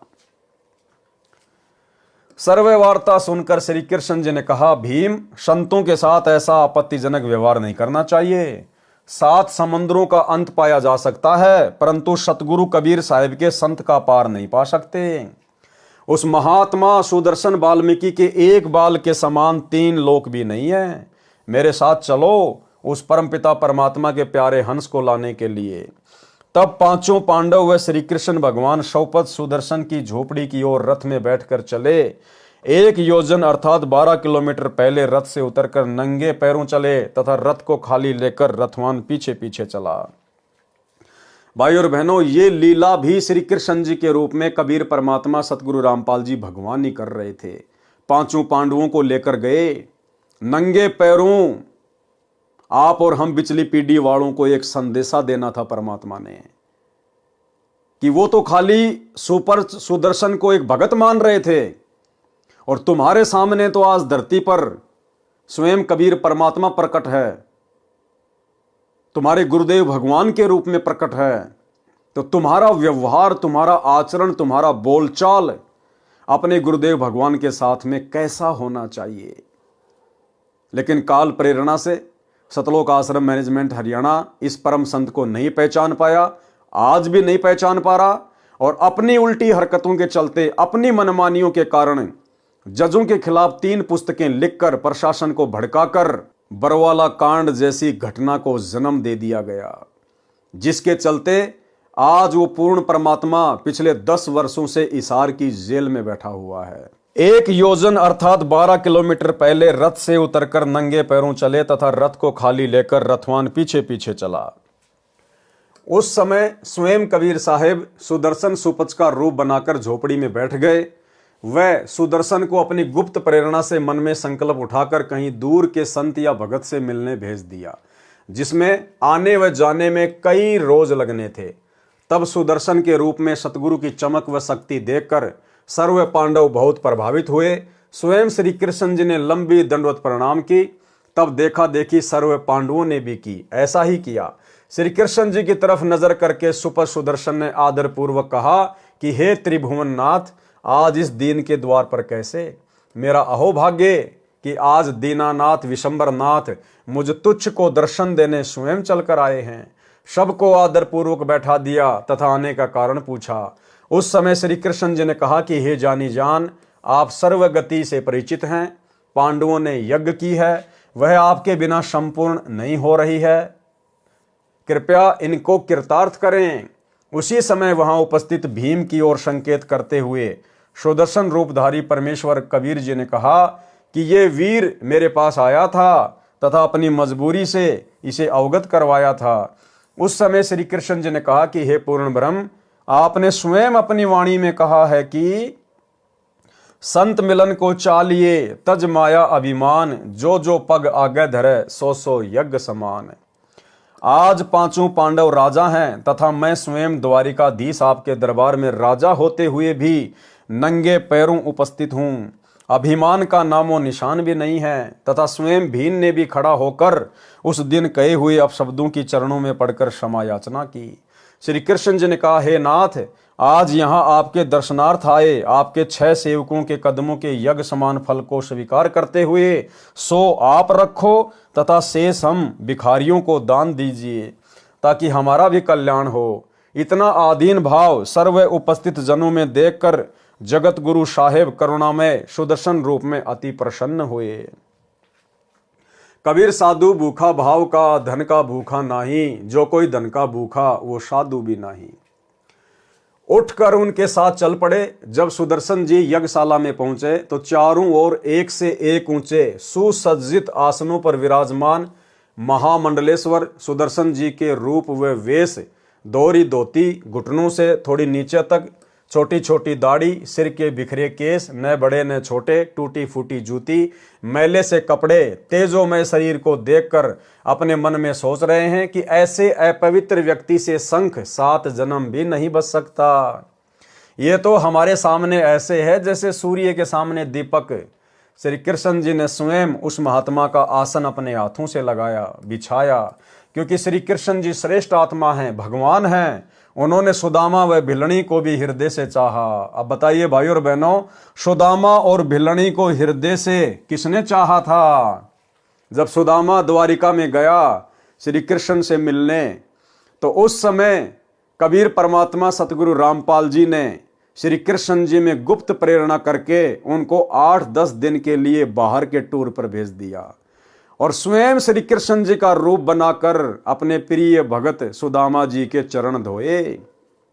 और जब भिलनी के पास गए थे त्रेता युग में श्री रामचंद्र रूप में, तो भाई और बहनों उस समय वो दशरथ पुत्र रामचंद्र नहीं था जिसने भिलनी के जूठे बेर बड़े प्रेम से खाए थे।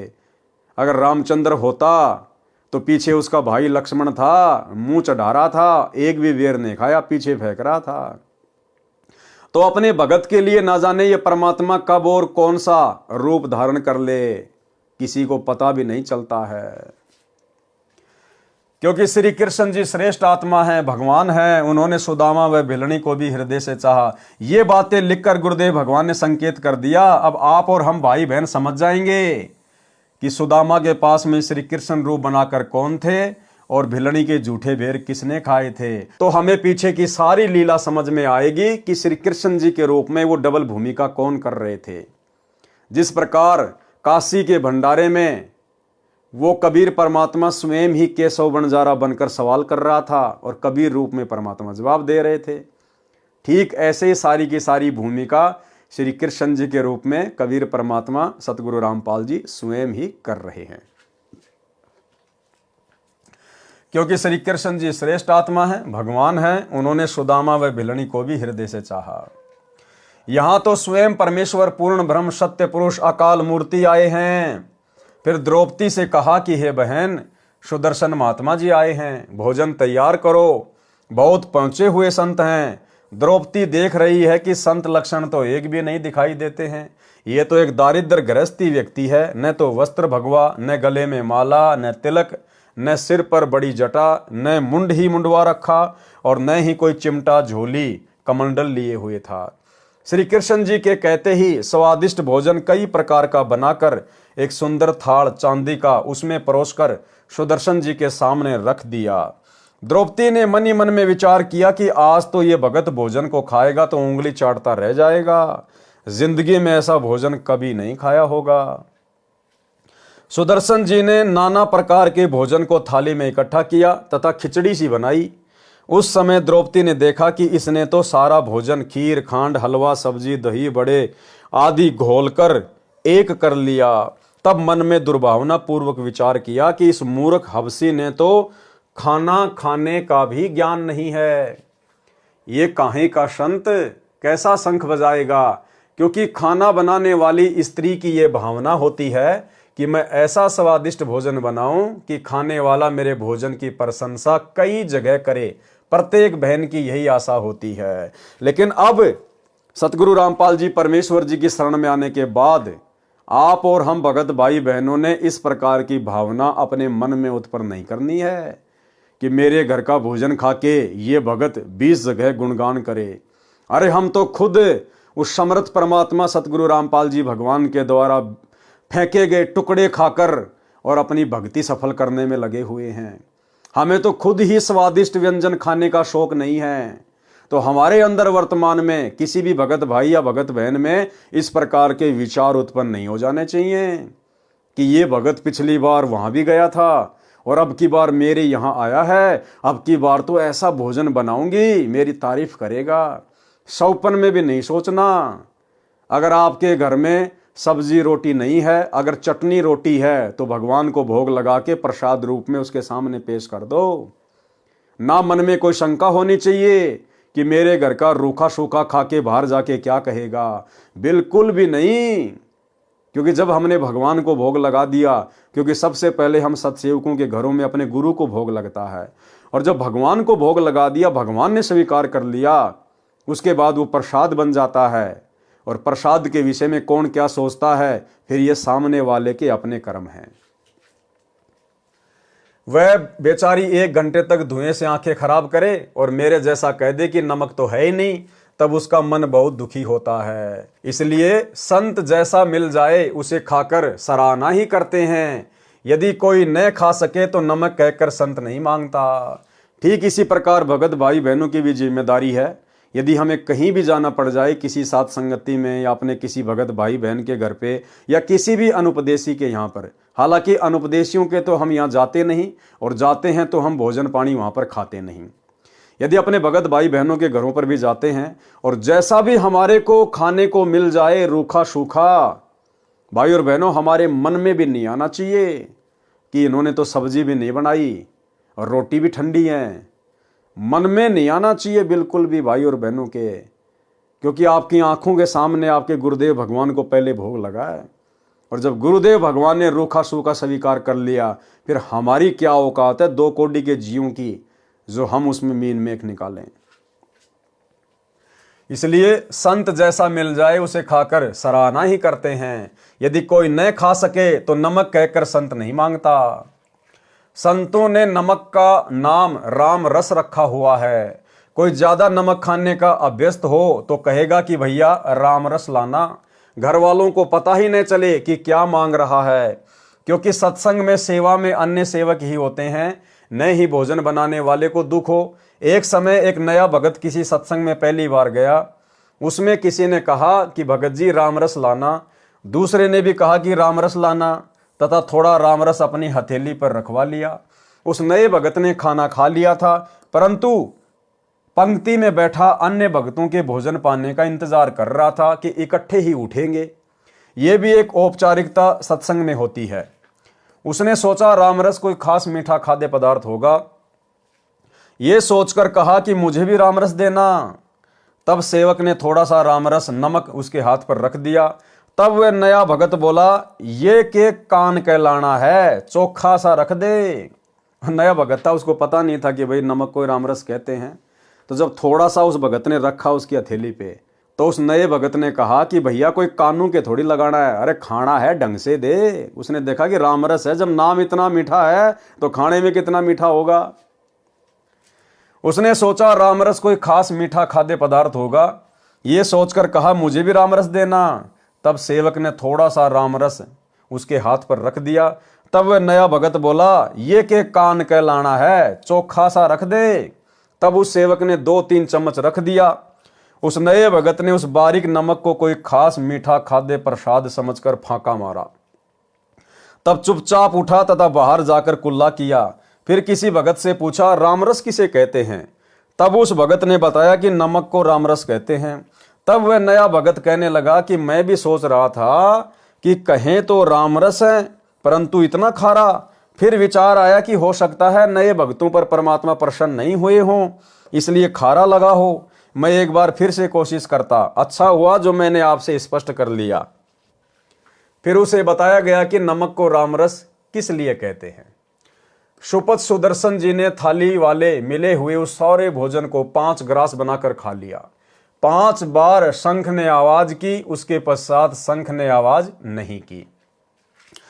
परमात्मा ने सारे भोजन के 5 ग्रास बना लिए।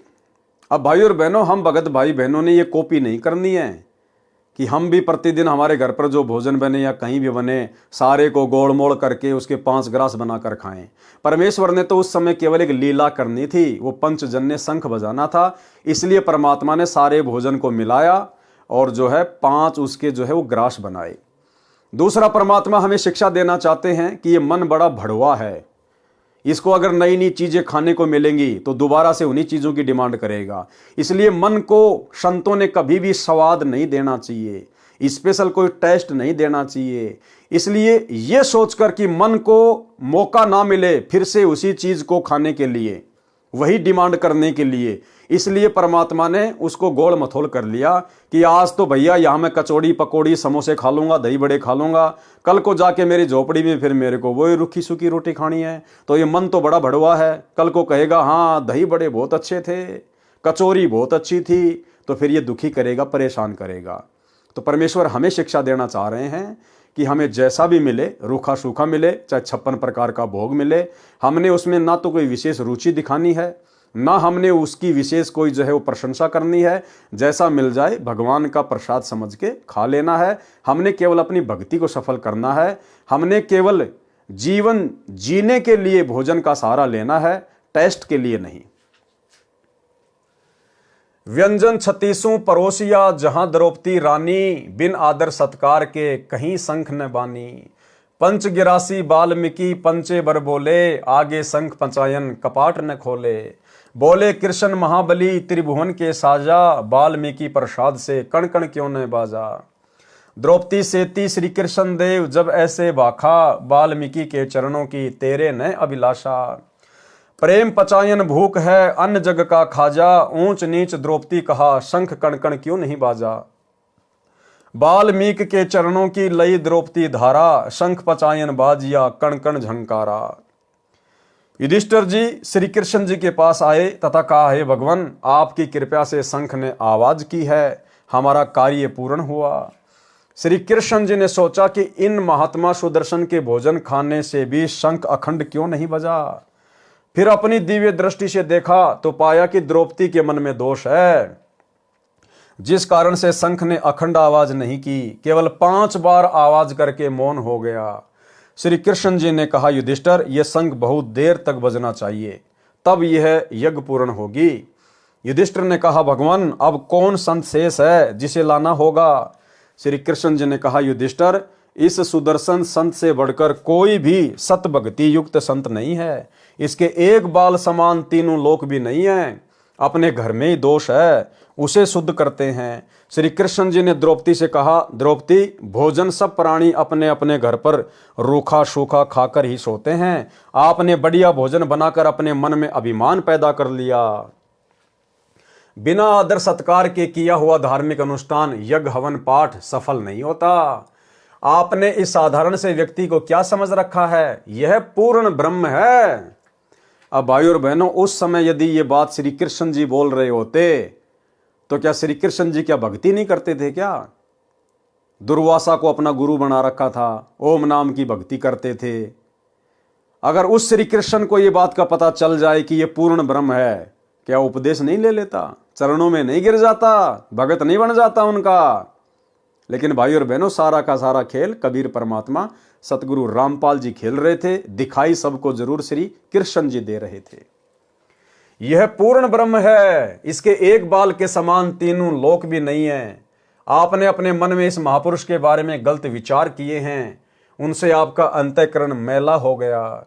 इनके भोजन ग्रहण कर लेने से तो ये संग की स्वर्ग तक आवाज जाती तथा सारा ब्रह्मांड गूंज उठता। ये केवल 5 बार बोला है, इसलिए कि आपका भ्रम दूर हो जाए। क्योंकि और किसी ऋषि के भोजन पाने से तो ये टस से मस भी नहीं हुआ। आप अपना मन साफ करके इन्हें पूर्ण परमात्मा समझकर इनके चरणों को धोकर पियो, ताकि तेरे हृदय का मैल साफ हो जाए।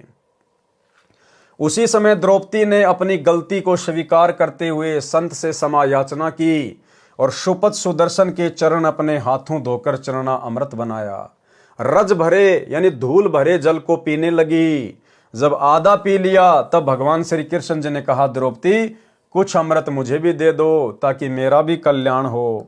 यह कहकर श्री कृष्ण जी ने द्रौपदी से आधा बचा हुआ चरणामृत पिया। उसी समय वही पंचायन शंख इतने जोरदार आवाज से बजा कि स्वर्ग तक ध्वनि सुनी। तब पांडवों की वह यज्ञ सफल हुई। प्रमाण के लिए अमृतवाणी पारक का अंग। ग्रीव सुपच शंख सब करत हैं, नीच जाति बिस्चूक, पहुमी बिगसी स्वर्ग सब खिले जो पर्वत रूख।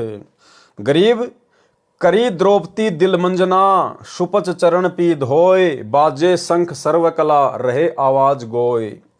गरीब द्रौपदी चरणामृत लिए, सुपच शंख नहीं कीन, बाजा शंख अखंड धुनि गण गंधर्व ल्योलीन। गरीब फिर पंडों की यज्ञ में शंख पचायन टेर, द्वादश कोटि पंडित जहां पड़ी सभन की मेर। गरीब करी श्री कृष्ण भगवान को चरणामृत स्यों प्रीत, शंख पचायन जब बजा लिया द्रौपदी सीत। गरीब द्वादश कोटि पंडित जहां और ब्रह्मा विष्णु महेश, चरण लिए जगदीश को जिसको रटता शेष। गरीब वाल्मीकि के बाल समी, नाही तीनों लोक, सुर नर मुनि जन कृष्ण सुधी, पंडो पाई पोष। गरीब वाल्मीकि बैकुंठ पड़ी, स्वर्ग लगाई लात, शंख पचायन घुरत है गण गंधर्व ऋषि मात। गरीब स्वर्ग लोक के देवता कीने ने पूर्या नाद, सुपच सिंहासन बैठे बाजा अगम अगाध। गरीब पंडित द्वादश कोटि थे, सईदे से सुरबीन, 87 देव में कोई न पद में लीन।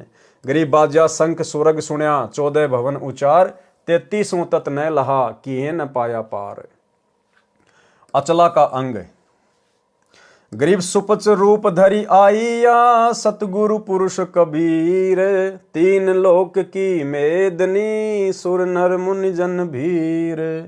गरीब सुपच रूप धरी आईया, सब देवन का देव, कृष्ण चंद्र पग धोइया, करी तास की सेव।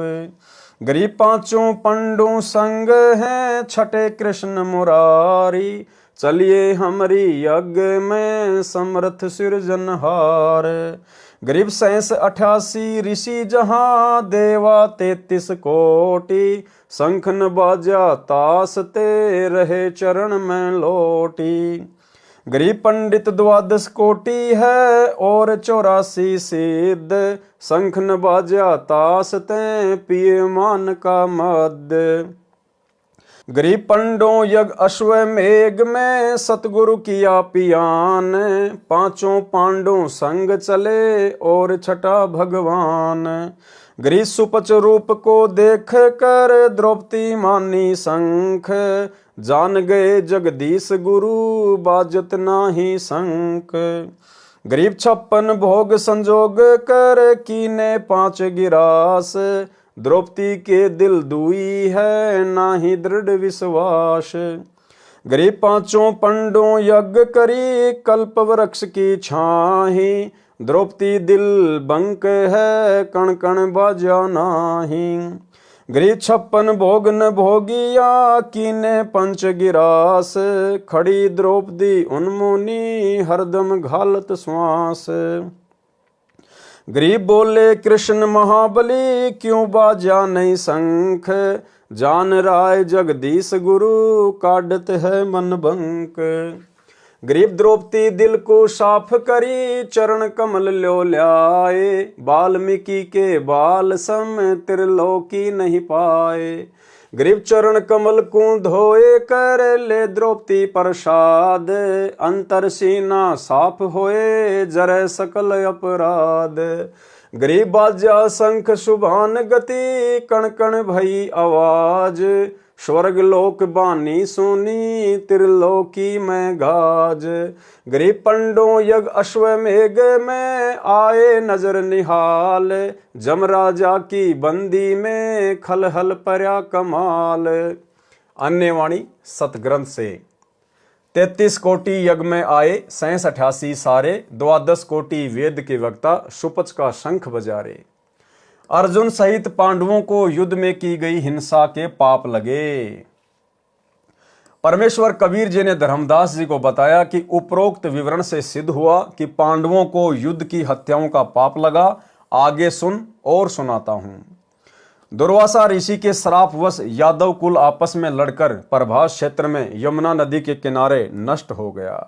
श्री कृष्ण जी भगवान को एक शिकारी ने पैर में विषाक्त तीर मारकर घायल कर दिया था। उस समय श्री कृष्ण जी ने उस शिकारी को बताया कि आप त्रेता युग में सुग्रीव के बड़े भाई बाली थे तथा मैं रामचंद्र था। आपको मैंने धोखा करके वृक्ष की ओट लेकर मारा था। आज आपने वह बदला प्रतिशोध चुकाया है। पांचों पांडवों को पता चला कि यादव आपस में लड़ मरे हैं। वे द्वारिका पहुंचे। वहां गए जहां पर श्री कृष्ण जी तीर से घायल तड़फ रहे थे। पांचों पांडवों के धार्मिक गुरु श्री कृष्ण जी थे। श्री कृष्ण जी ने पांडवों से कहा, आप मेरे अति प्रिय हो। मेरा अंत समय आ चुका है। मैं कुछ ही समय का मेहमान हूं। मैं आपको अंतिम उपदेश देना चाहता हूं। कृपया ध्यान पूर्वक सुनो। ये कहकर श्री कृष्ण जी ने कहा, आप द्वारिका की स्त्रियों को इंद्रप्रस्थ ले जाना। यहां कोई नर यादव शेष नहीं बचा है। आप अति शीघ्र राज्य त्याग कर हिमालय चले जाओ। वहां अपने शरीर के नष्ट होने तक तपस्या करते रहो। इस प्रकार हिमालय की बर्फ में गलकर नष्ट हो जाओ।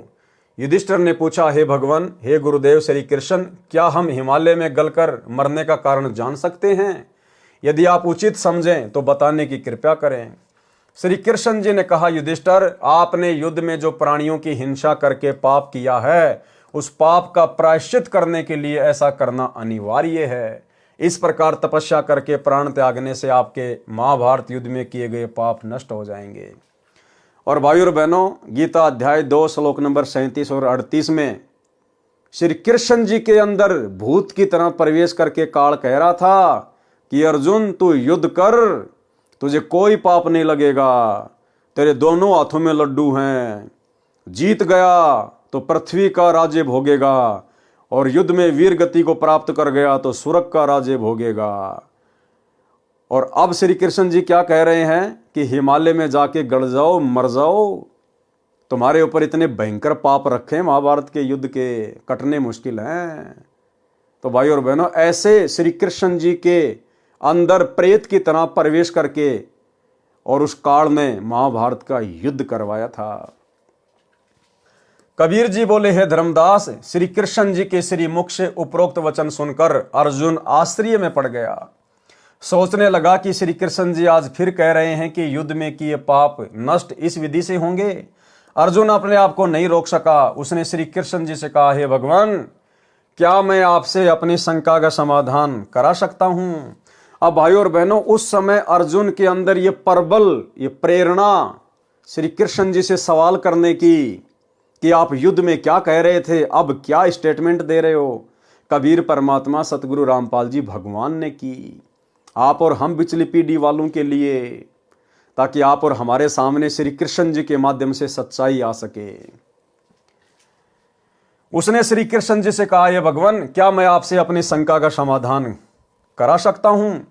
वैसे तो गुरुदेव, ये मेरी गुस्ताखी है, क्षमा करना, क्योंकि आप ऐसी स्थिति में हैं कि आपसे ऐसी वैसी बातें करना उचित नहीं जान पड़ता। यदि प्रभु मेरी शंका का समाधान नहीं हुआ तो यह शंका रूपी कांटा आयु पर्यंत खटकता रहेगा। मैं चैन से जी नहीं सकूंगा। श्री कृष्ण जी ने कहा, हे अर्जुन, तू जो पूछना चाहता है निसंकोच होकर पूछ। मैं अंतिम श्वास गिन रहा हूं। जो कहूंगा सत्य कहूंगा। अर्जुन बोला, हे श्री कृष्ण, आपने श्री मद् भगवद गीता का ज्ञान देते समय कहा था कि अर्जुन, तू युद्ध कर, तुझे युद्ध में मारे जाने वालों का पाप नहीं लगेगा। तू केवल निमित्त मात्र बन जा। ये सर्व योद्धा मेरे द्वारा पहले ही मारे जा चुके हैं। प्रमाण गीता अध्याय 11 श्लोक 32 और 33। आपने ये भी कहा कि अर्जुन युद्ध में मारा गया तो स्वर्ग को चला जाएगा। यदि युद्ध जीत गया तो पृथ्वी के राज्य का सुख भोगेगा। तेरे दोनों हाथों में लड्डू हैं। प्रमाण श्रीमद् भगवत गीता अध्याय 2 श्लोक नंबर 37। तू युद्ध के लिए खड़ा हो जा, जो जय पराजय की चिंता न छोड़कर युद्ध कर, इस प्रकार तू पाप को प्राप्त नहीं होगा। गीता अध्याय 2 श्लोक 38। जिस समय बड़े भैया को बुरे बुरे शौपन आने लगे, हम आपके पास कष्ट निवारण के लिए विधि जानने गए, तो आपने बताया कि जो युद्ध में बंधुघात अर्थात अपने नातियों, राजाओं, सैनिकों, चाचा, भतीजा आदि की हत्या का पाप दुखी कर रहा है। मैं अर्जुन उस समय भी आश्चर्य में पड़ गया था कि भगवान गीता ज्ञान में कह रहे थे कि तुम्हें कोई पाप नहीं लगेगा, तू युद्ध कर। आज कह रहे हैं कि युद्ध में की गई हिंसा का पाप दुखी कर रहा है। आपने पाप नाश होने का समाधान बताया। अश्वमेध यज्ञ जिसमें करोड़ों रुपए का खर्चा हुआ, उस समय मैं अपने मन को मारकर यह सोचकर चुप रहा कि यदि मैं आप श्री कृष्ण जी से वाद विवाद करूंगा कि आप तो कह रहे थे कि तुम्हें युद्ध में होने वाली हत्याओं का कोई पाप नहीं लगेगा, आज कह रहे हो तुम्हें महाभारत युद्ध में की गई हत्याओं का दुख हो रहा है। कहां गया आपका वह गीता वाला ज्ञान? किस लिए हमारे साथ धोखा किया, गुरु होकर विश्वासघात किया? तो बड़े भैया युधिष्ठिर जी ये न सोच लें कि मेरी चिकित्सा में धन लगना है, इस कारण अर्जुन वाद विवाद कर रहा है। ये मेरे कष्ट निवारण में होने वाले खर्च के कारण विवाद कर रहा है। ये नहीं चाहता कि मैं युधिष्ठिर कष्ट मुक्त हो जाऊं। अर्जुन को भाई के जीवन से धन अधिक प्रिय है। उपरोक्त विचारों को ध्यान में रखकर मैंने सोचा था कि यदि युधिष्ठिर भैया को थोड़ा सा भी ये आभास हो गया कि अर्जुन इस दृष्टिकोण से विवाद कर रहा है, तो भैया अपना समाधान नहीं कराएगा, आजीवन कष्ट को गले से लगाए रहेगा। हे कृष्ण, आपके कहे अनुसार हमने यज्ञ किया, आज फिर आप कह रहे हो कि तुम्हें युद्ध की हत्याओं का पाप लगा है। उसे नष्ट करने के लिए शीघ्र राज्य त्याग कर हिमालय में तपस्या करके गड़ मरो। आपने हमारे साथ ये विश्वासघात क्यों किया? इसलिए आप जैसे संबंधी व गुरु हो तो शत्रुओं की आवश्यकता ही नहीं। हे कृष्ण, हमारे हाथ में तो एक भी लड्डू नहीं रहा, न तो युद्ध में मरकर स्वर्ग गए, न पृथ्वी के राज्य का सुख भोग सके, क्योंकि आप कह रहे हो कि राज्य त्याग कर हिमालय में गल मरो। आंसू टपकाते हुए अर्जुन के मुख से उपरोक्त वचन सुनकर युधिष्ठिर बोला, अर्जुन, जिस परिस्थिति में भगवान है, इस समय यह शब्द बोलना शोभा नहीं देता। श्री कृष्ण जी बोले, हे अर्जुन सुन, मैं आपको सत्य सत्य बताता हूं। गीता जी के ज्ञान में मैंने क्या कहा था, मुझे कुछ नहीं पता। ये जो कुछ भी हुआ है ये होना था, इसे टालना मेरे वश में नहीं था। कोई अन्य शक्ति है जो आप और हमको कठपुतली की तरह नचा रही है। वह तेरे वश न मेरे वश, परंतु जो मैं आपको हिमालय में तपस्या करके शरीर अंत करने की राय दे रहा हूं, ये आपको लाभदायक है। आप मेरे इस वचन का पालन अवश्य करना। ये कहकर श्री कृष्ण जी शरीर त्याग गए। जहां पर उनका अंतिम संस्कार किया गया, उस स्थान पर यादगार रूप में श्री कृष्ण जी के नाम पर द्वारिका में द्वारिकाधीश मंदिर बना है। श्री कृष्ण ने पांडवों से कहा था कि मेरे शरीर का संस्कार करके राख तथा अधजली अस्थियों को एक काष्ठ के संदूक यानी बॉक्स में डालकर उसको पूरी तरह से बंद करके यमुना में प्रवाह कर देना। पांडवों ने वैसा ही किया। वह संदूक बहता हुआ समुद्र में उस स्थान पर चला गया जिस स्थान पर उड़ीसा प्रांत में जगन्नाथ का मंदिर बना है। एक समय उड़ीसा का राजा इंद्रदमन था, जो श्री कृष्ण जी का परम भगत था। शौपन में श्री कृष्ण जी ने बताया कि एक काष्ठ के संदूक में मेरे कृष्ण वाले शरीर की अस्थियां हैं। उस स्थान पर वह संदूक बहकर आ चुका है। उसी स्थान पर उनको जमीन में दबाकर एक मंदिर बनवा दे। राजा ने शौपन अपनी धार्मिक पत्नी तथा मंत्रियों के साथ साझा किया और उस स्थान पर गए तो वास्तव में एक लकड़ी का संदूक मिला। उसको जमीन में दबाकर जगन्नाथ नाम मंदिर बनवाया। संपूर्ण जानकारी पढ़ें इसी पुस्तक कबीर सागर का सरलार्थ में पृष्ठ 245 पर, जिस पर पहले वीडियो बनाया जा चुका है। धर्मदास जी को परमेश्वर कबीर जी ने बताया, हे धर्मदास, सर्व 56 करोड़ यादव का जो आपस में लड़कर मर गए थे, अंतिम संस्कार करके अर्जुन को द्वारिका में छोड़कर चारों भाई इंद्रप्रस्थ चले गए। अकेला अर्जुन द्वारिका की स्त्रियों तथा श्री कृष्ण जी की गोपियों को लेकर आ रहे थे। रास्ते में जंगली लोगों ने अर्जुन को पकड़कर पीटा। अर्जुन के पास अपना गांडीव धनुष भी था जिससे महाभारत का युद्ध जीता था, परंतु उस समय अर्जुन से वही धनुष नहीं चला। अपने आप को शक्तिहीन जानकर अर्जुन कायरों की तरह सब देखता रहा। वे जंगली व्यक्ति स्त्रियों के गहने लूट ले गए तथा कुछ स्त्रियों को भी अपने साथ ले गए।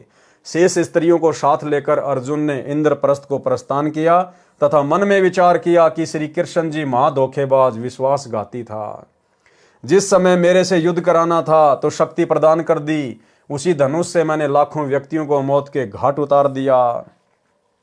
आज मेरा बल छीन लिया, मैं कायरों की तरह पिट रहा, मेरे से वही धनुष नहीं चला। कबीर परमेश्वर जी ने बताया, धर्मदास श्री कृष्ण जी छलिया नहीं था, वह सर्व कपट काल ब्रह्म ने किया है, जो ब्रह्मा विष्णु व शिव का पिता है, जिसके समक्ष श्री विष्णु श्री कृष्ण तथा शिव आदि की कुछ पेश नहीं चलती। उपरोक्त कथा सुनकर धर्मदास जी ने प्रसन्न किया। धर्मदास ने कहा, हे परमेश्वर, कबीर बंदी छोड़ जी, आपने तो मेरी आंखें खोल दी है प्रभु। हिमालय में तपस्या कर युधिष्ठिर का तो केवल एक पैर का पंजा ही बर्फ से नष्ट हुआ था तथा अन्य के शरीर गल गए थे। सुना है वे सर्व पाप मुक्त होकर स्वर्ग चले गए। उत्तर दिया परमेश्वर कबीर जी ने कहा, हे धर्मदास, हिमालय में जो तप पांडवों ने किया वह शास्त्र विधि त्याग कर मनमाना आचरण पूजा होने के कारण व्यर्थ प्रयत्न था। प्रमाण गीता अध्याय 16 श्लोक 23 तथा गीता अध्याय 17 श्लोक 5 व 6 में कहा है कि जो मनुष्य शास्त्र विधि से रहित केवल कल्पित घोर तप को तपते हैं, वे शरीरस्थ परमात्मा को कृश करने वाले हैं। उन अज्ञानियों को नष्ट हुए जान, क्योंकि जैसी तपस्या पांडवों ने की वह गीता जी व वेदों में वर्णित नहीं है, अपितु ऐसे शरीर को पीड़ा देकर साधना करना व्यर्थ बताया है। यजुर्वेद अध्याय 40 मंत्र 15 में कहा है, ओम नाम का जाप कार्य करते करते विशेष कसक के साथ कर, मनुष्य जन्म का मुख्य कर्तव्य जान के कर। यही प्रमाण गीता अध्याय 8 श्लोक 7 व 13 में कहा है कि मेरा तो केवल ओम नाम है, इसका जाप अंतिम श्वास तक करने से लाभ होता है। इसलिए अर्जुन तो युद्ध भी कर तथा सुमरण भक्ति जाप भी कर। अतः हे धर्मदास, जैसी तपस्या पांडवों ने की वह व्यर्थ सिद्ध हुई। गीता अध्याय 3 श्लोक 6 से 8 में कहा है कि जो मूढ़ बुद्धि मनुष्य समस्त कर्म इंद्रियों को रोककर अर्थात हठ योग द्वारा एक स्थान पर बैठकर या खड़ा होकर साधना करता है, वह मन से इंद्रियों का चिंतन करता रहता है। जैसे सर्दी लगी तो शरीर की चिंता, सर्दी का चिंतन, भूख लगी तो भूख का चिंतन आदि होता रहता है। वह हठ से तप करने वाला मिथ्याचारी अर्थात दंभी कहा जाता है। कार्य न करने अर्थात एक स्थान पर बैठ या खड़ा होकर साधना करने की अपेक्षा कर्म करना तथा भक्ति भी करना श्रेष्ठ है। यदि कर्म नहीं करेगा तो तेरा शरीर निर्वाह भी नहीं सिद्ध होगा।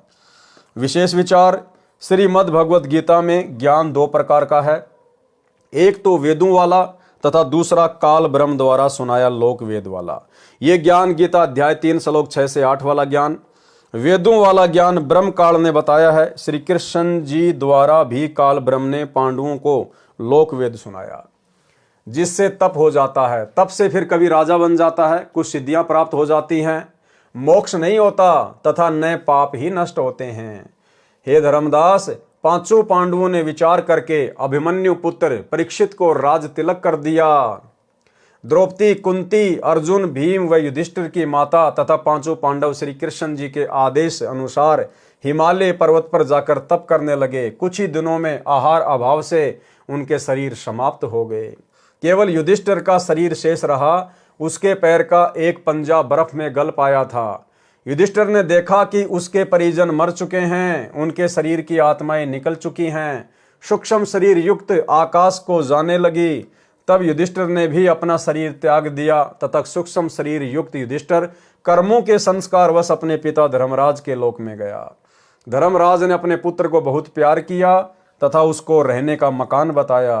कुछ समय पश्चात काल ब्रह्म ने युधिष्ठिर में प्रेरणा की। उसे अपने भाइयों व पत्नी द्रौपदी तथा माता कुंती की याद सताने लगी। युधिष्ठिर ने अपने पिता धर्मराज से कहा, हे धर्मराज, मुझे मेरे परिजनों से मिलाइए, मुझे उनकी बहुत याद सता रही है। धर्मराज ने कहा, युधिष्ठिर, वह तेरा परिवार नहीं था, तेरा परिवार तो ये है, तू मेरा पुत्र है। अर्जुन स्वर्ग के राजा इंद्र का पुत्र है। भीम पवन देव का पुत्र है, नकुल नासत्य का पुत्र है तथा सहदेव द्रस का पुत्र है। नासत्य तथा द्रस ये दोनों अश्वनी कुमार हैं, जो अश्व रूपधारी सूर्य देव तथा अश्वनी घोड़ी रूपधारी सूर्य की पत्नी संज्ञा के संभोग से उत्पन्न हुए थे। सूर्य को घोड़े रूप में न पहचान कर सूर्य पत्नी जो घोड़ी रूप धारण कर जंगल में तप कर रही थी, अपने धर्म की रक्षा के लिए घोड़ा रूपधारी सूर्य को पृष्ठ भाग की ओर से नहीं जाने दिया। वह उस घोड़े से अभिमुख रही। काम वासनावश घोड़ा रूपधारी सूर्य घोड़ी रूपधारी अपनी पत्नी विश्वकर्मा की पुत्री के मुख की ओर से चढ़कर संभोग करने के कारण वीर्य का कुछ अंश घोड़ी रूपधारी सूर्य की पत्नी के पेट में मुख द्वारा प्रवेश कर गया, जिससे दो लड़कों नासत्य तथा द्रस का जन्म घोड़ी रूपी सूर्य पत्नी के मुख से हुआ, जिस कारण से दोनों बच्चे अश्वनी कुमार कहलाए। यह पुराण कथा है। धर्मराज ने अपने पुत्र युधिष्ठिर को बताया कि आप सबका वहां पृथ्वी लोक में इतना ही सहयोग था, वह समाप्त हो चुका है। वे सर्व युद्ध में किए पाप कर्मों तथा अन्य जीवन में किए पाप कर्मों का फल भोगने के लिए नरक में डाल रखे हैं। आपके पुण्य अधिक हैं, इसलिए आप नरक में नहीं डाल रखे हैं, अतः आप उनसे नहीं मिल सकते। काल ब्रह्म की प्रबल प्रेरणावश होकर युधिष्ठिर ने उन सर्व भीम, अर्जुन, नकुल, सहदेव, द्रौपदी तथा कुंती को मिलने का हठ किया। धर्मराज ने एक यमदूत से कहा, आप युधिष्ठिर को इसके परिवार से मिलाकर शीघ्र लौट लाना। यमदूत युधिष्ठिर को लेकर नरक में प्रवेश हुआ। वहां पर आत्माएं हाहाकार मचा रहे थे, कह रहे थे, हे युधिष्ठिर, हमें नरक से निकलवा दो। मैं अर्जुन हूँ, कोई कह रहा था मैं भीम हूँ, मैं नकुल हूँ, मैं सहदेव हूँ, मैं कुंती हूँ, मैं द्रौपदी हूँ। इतने में यमदूत ने कहा, हे युधिष्ठिर, अब आप लौट चलिए। युधिष्ठिर ने कहा कि मैं भी अपने परिवारजनों के साथ यहीं नरक में ही रहूंगा। तब धर्मराज ने आवाज लगाई, युधिष्ठिर यहाँ आओ, मैं तेरे को एक युक्ति बताता हूँ। ये आवाज सुनकर युधिष्ठिर अपने पिता धर्मराज के पास लौट आया। धर्मराज ने युधिष्ठिर को समझाया कि बेटा, आपने एक झूठ बोला था कि अश्वत्थामा मर गया, फिर दबी आवाज में कहा था पता नहीं मनुष्य था या हाथी, जबकि आपको पता था कि हाथी मरा है। उस झूठ बोलने के पाप का कर्म दंड देने के लिए आपको कुछ समय इसी बहाने नरक में रखना पड़ा, नहीं तो वह युक्ति मैं पहले ही आपको बता देता। युधिष्ठिर ने कहा, कृपया आप वह विधि बताइए जिससे मेरे परिजन नरक से निकल सकें। धर्मराज ने कहा, उनको एक शर्त पर नरक से निकाला जा सकता है कि आप अपने कुछ पुण्य उनको संकल्प कर दो। युधिष्ठिर ने कहा, मुझे स्वीकार है। ये कहकर युधिष्ठिर अपने आधे पुण्य उन 6 के निमित्त संकल्प कर दिए। वे 6 नरक से बाहर आकर धर्मराज के पास जहां युधिष्ठिर खड़ा था उपस्थित हो गए। उसी समय इंद्रदेव आया, अपने पुत्र अर्जुन को साथ लेकर चला गया। पवन देवता आया, अपने पुत्र भीम को साथ लेकर चला गया। इसी प्रकार अश्वनी कुमार नासत्य दृश आए, नकुल व सहदेव को लेकर चले गए। कुंती स्वर्ग में चली गई तथा देखते देखते द्रौपदी ने दुर्गा रूप धारण किया तथा आकाश को उड़ चली। कुछ ही समय में सभी की आंखों से ओझल हो गई। वह अकेला युधिष्ठिर अपने पिता धर्मराज के पास रह गया। परमेश्वर कबीर जी ने अपने शिष्य धर्मदास जी को उपरोक्त कथा सुनाई। तत्पश्चात इस सर्व काल के जाल को समझाया। कबीर परमेश्वर जी ने बताया, हे धर्मदास, काल ब्रह्म की प्रेरणा से 21 ब्रह्मांडों के प्राणी कर्म करते हैं। जैसा आपने सुना, युधिष्ठिर पुत्र धर्मराज, अर्जुन पुत्र इंद्र, भीम पुत्र पवनदेव, नकुल पुत्र नासत्य तथा सहदेव पुत्र द्रस्ते, द्रौपदी सापवश दुर्गा की अवतार थी जो अपना कर्म भोगने आई थी, तथा कुंती भी दुर्गा लोक की पुण्यात्मा थी। ये सब काल प्रेरणा से पृथ्वी पर एक फिल्म चलचित्र बनाने गए थे। जैसे एक करोड़पति का बेटा किसी फिल्म में रिक्शा चालक का अभिनय करता है, फिल्म निर्माण के पश्चात अपनी 20 लाख की कार गाड़ी में बैठकर आनंद करता है। भोले भाले सिनेमा दर्शक उसे रिक्शा चालक मानकर उस पर दया करते हैं। उसके बनावटी अभिनय को देखने के लिए अपना बहुमूल्य समय तथा धन नष्ट करते हैं। ठीक इसी प्रकार उपरोक्त पात्रों युधिष्ठिर, भीम, अर्जुन, नकुल, सहदेव, द्रौपदी तथा कुंती द्वारा बनाई फिल्म महाभारत के इतिहास को पढ़ पढ़कर पृथ्वी लोक के प्राणी अपना समय व्यर्थ करते हैं। तत्व ज्ञान को न सुनकर मानव शरीर को व्यर्थ कर जाते हैं। काल ब्रह्म यही चाहता है कि मेरे अंतर्गत जितने भी जीव हैं वे तत्व ज्ञान से अपरिचित रहे तथा मेरी प्रेरणा से मेरे द्वारा भेजे गुरुओं द्वारा शास्त्र विधि विरुद्ध साधना प्राप्त करके जन्म मृत्यु के चक्कर में पड़े रहें। काल ब्रह्म की प्रेरणा से तत्व ज्ञानहीन संतजन व ऋषिजन कुछ वेद ज्ञान अधिक लोक वेद के आधार से ही सत्संग वचन श्रद्धालुओं को सुनाते हैं, जिस कारण से साधक पूर्ण मोक्ष प्राप्त न करके काल के जाल में ही रह जाते हैं। हे धर्मदास, मैं पूर्ण परमात्मा की आज्ञा लेकर तत्व ज्ञान बताने काल लोक में कलयुग में आया हूं। यानी अपने आप को छुपा रहे थे कबीर परमात्मा धर्मदास जी के सामने। क्या पांडव सदा स्वर्ग में ही रहेंगे? धर्मदास जी ने बंदी छोड़ कबीर परमेश्वर जी के चरण पकड़कर कहा, हे परमेश्वर, आप स्वयं सत्य पुरुष हो। धर्मदास जी ने अति विनम्र होकर आधीन भाव से प्रसन्न किया। प्रसन्न, हे बंदी छोड़ कबीर परमेश्वर जी, क्या पांडव अब सदा स्वर्ग में ही रहेंगे? उत्तर, नहीं धर्मदास, जो पुण्य युधिष्ठिर ने उनको प्रदान किए हैं उन पुण्यों का तथा स्वयं किए यज्ञ आदि धार्मिक अनुष्ठानों का पुण्य जब स्वर्ग में समाप्त हो जाएगा तब सभी पुण्य नरक में डाले जाएंगे।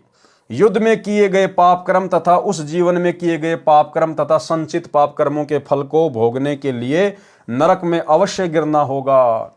युधिष्ठिर भी अपने आधे पुण्य दान करके पुण्यहीन हो गया है। वह भी शेष पुण्यों को स्वर्ग में समाप्त करके संचित पाप कर्मों के आधार से अवश्य नरक में डाला जाएगा। भले ही पाप कर्म कम होने के कारण नरक समय थोड़ा ही भोगना पड़े, परंतु नरक में अवश्य जाना पड़ेगा। जैसे युधिष्ठिर ने अश्वत्थामा मरने की झूठ बोली थी, उसका भी पाप कर्म दंड भोगने के लिए नरक में कुछ समय के लिए उसी समय ही जाना पड़ा। इसी प्रकार पूर्व जन्मों के संचित पाप कर्मों का दंड नरक में भोगना पड़ेगा। पश्चात पृथ्वी पर सर्व को अन्य प्राणियों की योनियों में भी जाना पड़ेगा। ये काल भ्रम का अटल विधान है। परंतु हे धर्मदास, जो साधक पूर्ण परमात्मा की भक्ति पूर्ण गुरु से उपदेश प्राप्त करके आजीवन मर्यादा में रहकर करता है, उसके सर्व पाप कर्म ऐसे नष्ट हो जाते हैं जैसे सूखे घास के बहुत बड़े ढेर को अग्नि की छोटी सी चिंगारी जलाकर भस्म कर देती है, उसकी राख को हवा उड़ाकर इधर उधर कर देती है। ठीक इसी प्रकार पूर्ण परमात्मा की भक्ति का शतनाम मंत्र रूपी अग्नि घास के ढेर रूपी पाप कर्मों को भस्म कर देता है। कबीर, जब ही सतनाम हृदय धर्यो भयो पाप को नाश, मानो चिंगी अग्नि की पड़े पुराने घास। एक समय भाई और बहनों, एक भगत भाई ने, जब मैं उससे मिलने गया तो उसने कहा कि भगत जी क्या फायदा इस भक्ति का, मैंने तो सतनाम भी ले लिया। तो दास ने कहा, भाई ऐसी क्या बात हो गई? बोला, भगत जी परमात्मा तो कहते हैं कि जब ही सतनाम हृदय धर्यो भयो पाप को नाश, और जैसे अग्नि चिंगारी की पड़े पुराने घास। गुरु जी तो कहते कि सतनाम मिलते सारे पाप कर्म नष्ट हो जाते हैं। मैं तो बीमारी से ठीक नहीं हो पा रहा, फिर मेरे पाप कर्म क्यों नहीं कटे सतनाम से? तो दास ने उसको समझाया मालिक के ज्ञान आधार से कि परमात्मा ने जो वाणी बोली है उसको समझने की आवश्यकता है। सतनाम प्राप्त होते ही पाप कर्म समाप्त नहीं हो जाते। परमात्मा ने कहा, जब ही सतनाम हृदय धर्यो भयो पाप को नाश, और जैसे चिंगी अग्नि की वो पड़े पुराने घास। जैसे किसी घास के सूखे ढेर से यदि कोई चिंगारी लगा दी जाए तो चिंगारी तो वही है, और चिंगारी लगते ही वो उसको जला के भस्म कर देगी। लेकिन अगर सूखी घास का ढेर 10-20 क्विंटल है तो भाई उसको जलने में कितना टाइम लगेगा? बोला, भगत जी उसको जलने में तो बहुत टाइम लगेगा। और सूखी घास का ढेर यदि 1 किलो है और उसको यदि वही चिंगारी लगा दी जाए तो उसको कितना टाइम लगेगा? बोला, भगत जी वो तो 2 मिनट में जला के नष्ट कर देगा 1 किलो घास को। तो दास ने कहा, भैया चिंगारी दोनों ही है। चिंगारी वो भी वही है जो 1 किलो घास के ढेर के लगाई गई, और चिंगारी वो भी वही है जो 20 क्विंटल घास के ढेर को लगाई गई। लेकिन 1 किलो घास को जलाने में तो 2 मिनट भी नहीं लगे, और 20 क्विंटल को जलाने में 1 दिन भी लग सकता है। तो फिर वो समझ गया कि भगत जी इसका मतलब ये है कि जिसके जितने ज्यादा पाप कर्म होते हैं उस भगत को उतना ही समय लगता है पाप कर्मों से बाहर निकलने में। सतनाम तो अपना काम बराबर करेगा। जिस भगत के पाप कर्म थोड़े हैं उस भगत को सतनाम की कमाई से बहुत जल्दी राहत मिल जाती है, और जिसके पाप कर्म ज्यादा हैं तो भाई उसको साल भी लग जाए, 2 साल भी लग जाए, 6 महीने भी लग जाए, लेकिन सतनाम अपना काम बराबर करता है। फिर तो वो भगत इतना समझदार हो गया, फिर तो मेरे को ही समझाने लग गया, बोलो भगत जी बात तो सही है, जैसे हॉस्पिटल में एक आदमी तो ऐसा है जिसको जुखाम है, वो तो 2 घंटे में ठीक होके आ जाएगा, और एक आदमी ऐसा है जिसको कैंसर है, उसको 2 साल भी लग जाएगी।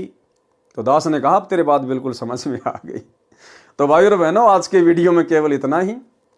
कल रात्रि 8 बजे गुरुदेव भगवान के आशीर्वाद से फिर हम लाइव जुड़ेंगे, इसके आगे के पार्ट को देखेंगे, क्योंकि ये परमेश्वर के द्वारा रोचक कहानियां, रोचक कथाएं हैं जो इसमें लिखी गई हैं, और इन कथाओं को सुनने मात्र से भाई और बहनों हमारी आत्मा चार्ज होती है, हम ढेर सारे पुण्य के भागी बनते हैं। और जहाँ जहाँ गुरुदेव प्रेरणा करेंगे, हम सत्सेवक भाई बहनों के लिए कोई विशेष पॉइंट होगा, दास वहाँ पर अवश्य विश्लेषण करेगा। तो आज के वीडियो में केवल इतना ही। गुरुदेव भगवान हम सबको आज्ञा दें, इजाज़त दें, आशीर्वाद दें। बंदी छोड़ सतगुरु रामपाल जी भगवान की जय हो।